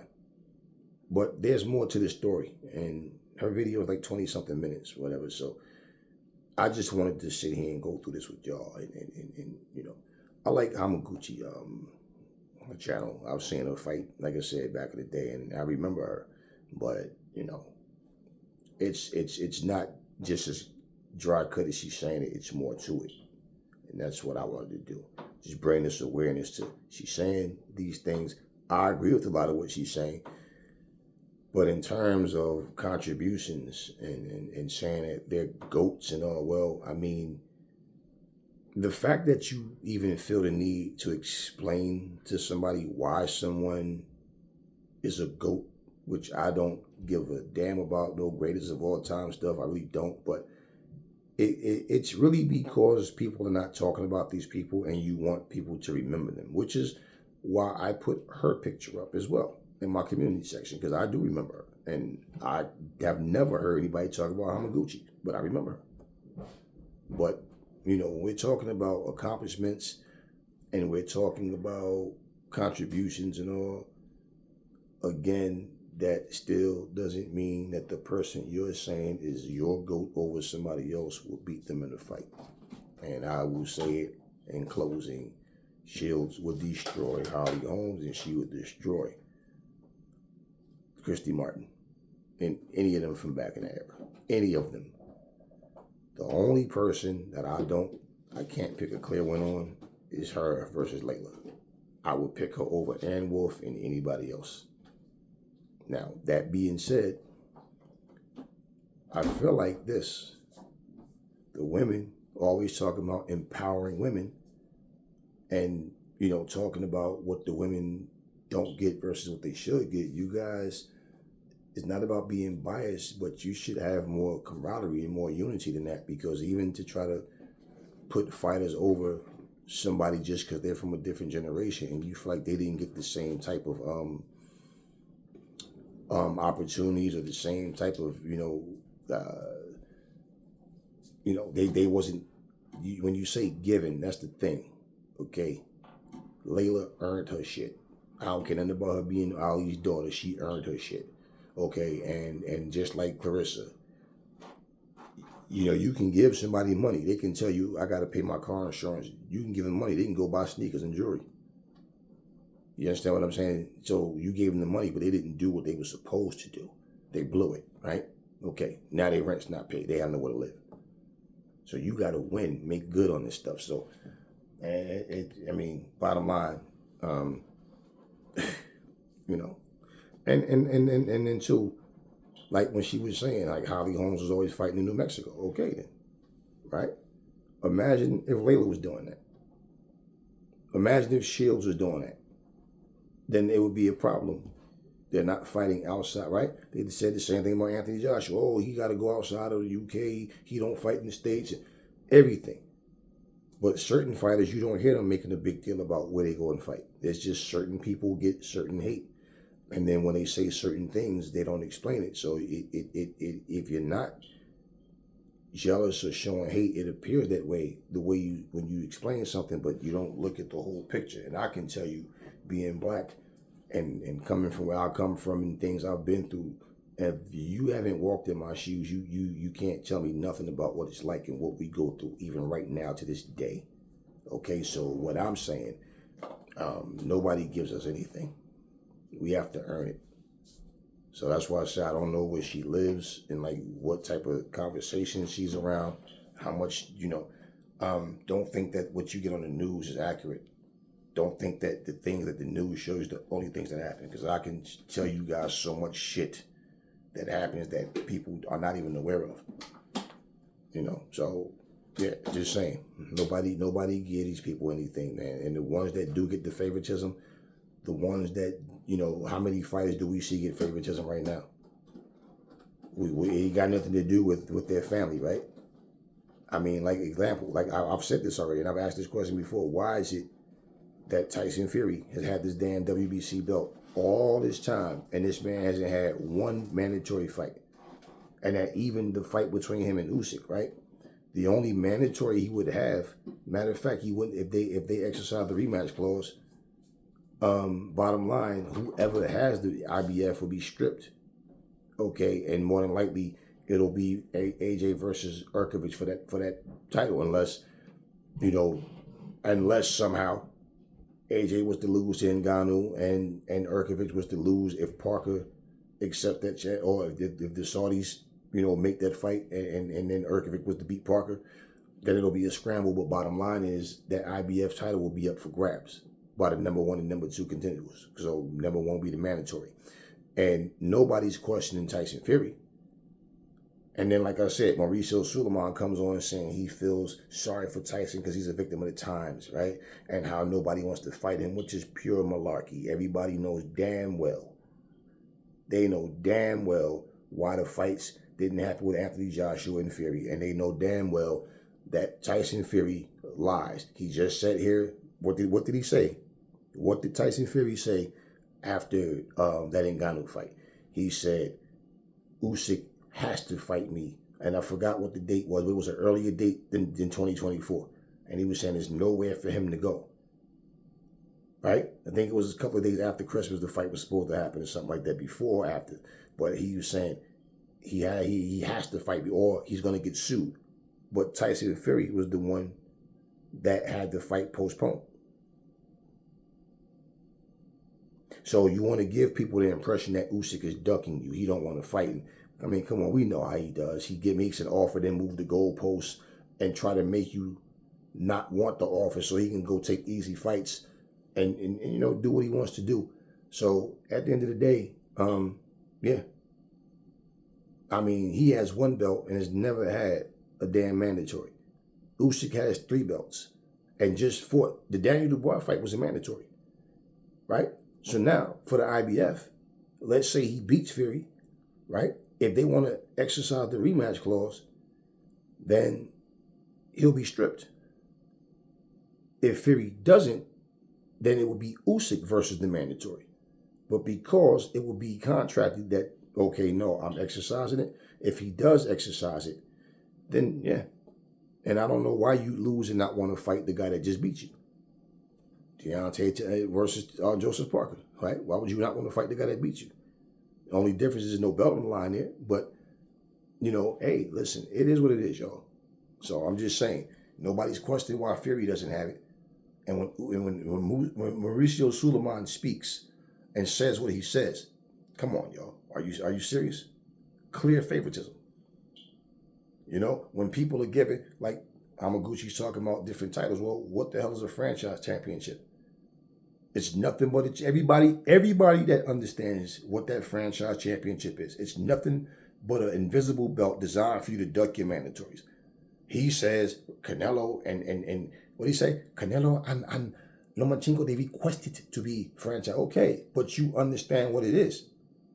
Okay, Devin Haney's my mandatory. I don't want to fight him. You know what? I'm going to drop the WBC so I can be elevated. How you elevated to an invisible belt that you can't defend? You can't lose. It's either you requested, but we strip you from it if you're not representing that belt right. It means if you're not winning. So how is this even a legitimate title? And you don't need a franchise championship to be undisputed. It has nothing to do with nothing. It's just a belt that you can go up and down in weight and fight who you want, and you can duck your mandatories. And that's all that belt is. So what I'm saying, is that fair? Because now when you look at it, and I don't know how she feels about Canelo, but Canelo's a good fighter. But, bro, you have a belt that allowed you to go up and down and wait and fight whoever, whenever. Pick and choose. I'm going to fight that guy who got a belt, but he's not the best at that division. He's just a belt holder. But I know that guy's better. And then people pick and choose who they want to fight, who they don't want to fight. So, just saying, y'all.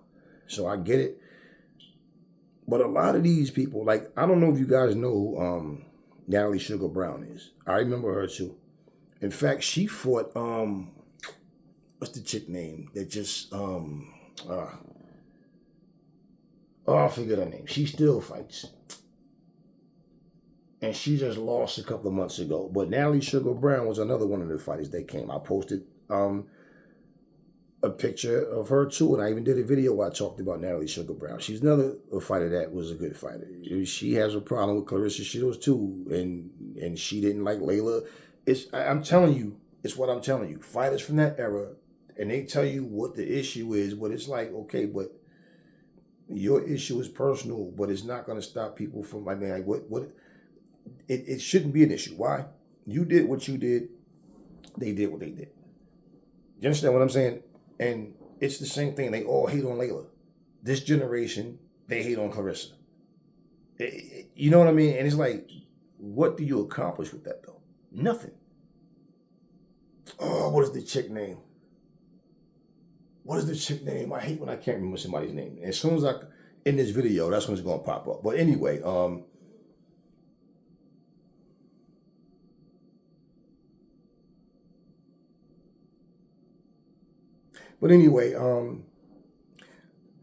yeah, and I was trying to remember because she fought her, and that woman still fights right now. I hate when I can't remember somebody's name, man. But anyway, the whole point with that is, they always just like, it's just somebody that the people just don't like from a particular era, and it's always the same person, and the fighters are always salty towards that person, and they'll tell you people who wasn't as good as them accomplished more than them, and this one did this and this one did that, and it's like, but are you telling me that person would have beat that individual in a fight? So it just doesn't matter, and I basically spoke up to say there was a lot of fighters who don't get the recognition that they probably deserve, and I say it that way based on, when you see someone in, they're doing their thing. They're not having it easy. Some people have an easier time. It's no different. If somebody go to the Olympics, they're going to get more shine and more opportunities than somebody that just comes straight off the streets into a gym and then become pro. It's like, it's just like with music. I tell people this, right? You know how you always had, just say rap, for example, and you all had those rappers that was rapping street. and he was talking all this street stuff, okay? And they got a buzz going, they start making money. This person is doing the same thing, but this person blows up. This person is more marketable. This person starts traveling the world. Now this person has stories to tell other than just street. And this one over here is hating, talking about, man, he over here making this pop shit. He over here talking about this and that. And then all of a sudden, this guy's elevating. And he becomes a rap artist. And this one is still here being a rapper, depending on other people to put them on tours and try to help get some shine. Now their career don't go anywhere. Now they sitting up doing YouTube videos trying to explain how people don't want to hear real music no more and how this person sold out and all this. And it's like, now you broke. And then one day, that same person you talking about is responsible for keeping your lights on because now they pulling you on tours with them. But now you understand their plight. You know, with what they deal with in the music business, but they grew. Now all of a sudden here you are looking stupid because now you talked all this trash about this person, but now you're accepting their help to pull you in and help you out. They don't have to, but that's my point. You chose to be Mr. Street and struggle, and now, you know, we sell drugs, we do this, we do that. Well, whose fault is that? Just saying. And if it was a record label situation where they wanted you to do however, bottom line, you talked all that nonsense, how raw you are with the skills, you could rap, you this, but you stay way down here. And this person is up here. And now you mad at them because you didn't get the same success that they got. So it is what it is. But yeah, I like you know, Hamaguchi's page. I like I used to chime in with Natalie Sugar Brown every Wednesday night at 8 o'clock. And then a lot of times my schedule was I'm not available then. So I haven't been, it's been a minute since I've been on her channel. But yeah, you know, these were, you know, they were there doing their thing. You know, they were boxers and you know, they feel what they feel. But I just don't, you know, for me, I just feel like, man, there need to be more camaraderie with boxers, and, you know, and with it just in life, period. But look, Holly Holmes, that's what she got the label, the video label. Christy Martin and Holly Holmes are GOATs, better than Claressa Shields. Well, let her close the video out. You got to figure out how to get from your feet, from the punches, to the ground. That's a whole different world, whether it's wrestling or judo or sambo. There's technique involved in getting somebody to the ground. Now that you're on the ground, you've got to get in position to apply those 5 submissions that you think that's all you need to learn. So, you know, I give huge props to Holly for taking on the jiu-jitsu and the wrestling, because it's a whole different universe than the kickboxing. But at least Holly had all 8 striking weapons, right? Hands, elbows, knees, feet. I'll presume that she learned from kickboxing, whereas Claressa has 2 out of the 8 striking weapons and 0 of the grappling and jiu-jitsu weapons as she tries to make her way in the cage. So, bottom line, I put Christy Martin and Holly Holm well ahead of Claressa in terms of accomplishment, and certainly in terms of contribution to women's combat sport overall. You know, Christy Martin has continued to be a leader in the sport of women's boxing. She participates in female amateur events, you know, so she's an inspiration to young girls and young aspiring female amateur boxers, as well as to, you know, professionals who are still fighting. And Holly has, of course, become part of sort of mainstream awareness or mainstream consciousness about as a female MMA fighter. So those of you who know Holly only as a UFC fighter, I encourage you to take a look back at her boxing career. So tell me your thoughts. Who do you consider some of the best female fighters of all time? Please share in the comments below. Thank you. Okay. All right, but you know what? Let me say this and then I'm going to close.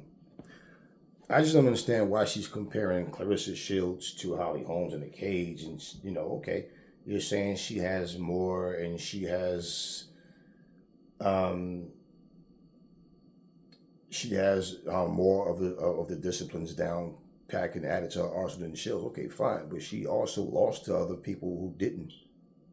So why are we comparing Holly Holmes to Claressa in the cage? So even for Claressa to not understand certain things or think certain things or whatever the hell it is she said in reference to MMA, or thinking all she need to know is whatever. She's not the only one.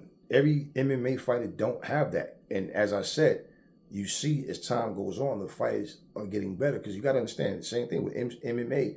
The UFC is not that old yet. So it's still in early stages, but it's far more advanced than what it was. But what does that have to do with the boxing ring? You know what I mean? That has nothing to do with boxing, okay? And you can't even say for sure that Holly Holmes would beat her in the cage. You can think it, and she might. But who really cares? Like, what does that have to do with boxing? And then, two, what people need to understand. Okay, these people are far much older than Claressa, so they're at a different stage in their life. Okay, I don't know how active they were, in the height of their careers, but Claressa is in her damn 20s. So, as older people, how about people reach out and say, hey, Claressa, we like what you're doing, this and that, whatever, we support you, this, that. How about people reach out to make a bond with people? How about, instead of sitting back accusing or criticizing for what they're not doing, when, I mean, what were you guys doing when you were in your 20s? You understand what I mean? You don't think now at your age the same way you did when you were in your 20s. You know what I mean? So what? You know what I'm saying? Like, so like, I just don't understand all of that. It just sounds like saltiness to me, because it's like, okay, you feel like they made one, and that's what I said earlier. I'm getting that she's talking about contributions, and that's what she was talking about.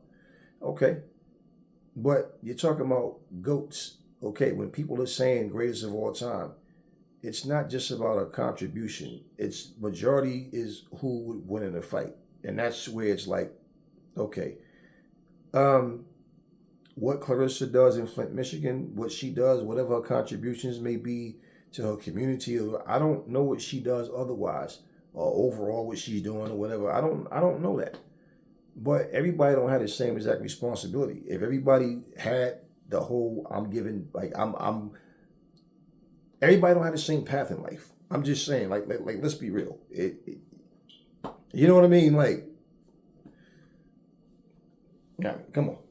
That's like nitpicking to me. Like, everybody doesn't do the same things, you know. So whatever she's doing to stay active in boxing and contributing, Christy Martin, Holly Holmes, fine. But at the same time, let's not be, look, Holly Holmes got criticism because she met Floyd Mayweather and she was giving Floyd Mayweather props. Like, wow. So you're supposed to hate Floyd because the people, ignorant stuff. Look at Ryan Garcia, because he was jogging with Floyd Mayweather, and, oh man, he's a traitor and blah, blah, blah. Like, wow, the hate is real, yo. It's real. And then, you know, Hamaguchi, like, it's good to be, like, when you say certain things, you got to understand how it comes off to other people. Even if you don't mean it a certain way, but, like, clearly they have an animosity towards Claressa Shields and Laila Ali. And they make it sound like they was just handed everything. No, they have to work for what they have. And that's really a slap in the face to say that to people who are out here fighting, winning, you know, was on top of their game and was at the best at what they were doing. But people don't want to admit that about them. So, I mean, come on, y'all. Like, seriously. And let's be real. As much as I did like Ann Wolfe as a fighter, nobody brings Ann Wolfe's name up unless they compare her to Laila Ali. Just on their own initiative to talk about Ann Wolfe, and you go right now and look on YouTube. Ann Wolfe videos from years ago to now, her video views are low. Do you understand what I'm saying? Now compare them to Laila's. Compare them to Shields or whoever, right? How the fuck does Claressa Shields have more views than you guys with videos that's 4 months old, and your videos are like 20 years old? you got videos from 10, 11, 12 years, and her views are far more than you guys, right? So I'm just saying, y'all. It's just, it is what it is. But she gave her views, and I'm giving mine. But I mean, yeah, man, I like Hamaguchi's page, and Natalie Sugar Brown is another one. Now, those are two names most of y'all probably don't even remember. But I'm just saying, I wanted to do this video right here. I could have did a damn live again with y'all tonight. But, it is what it is. So here go another one. Go clean your house. Go do whatever. Chill. Throw my voice on. And let the video play. Talk to me in the comment section, y'all. Never fall in love with lies. Remember, the truth brings hate out of people, and I will catch y'all on the next video.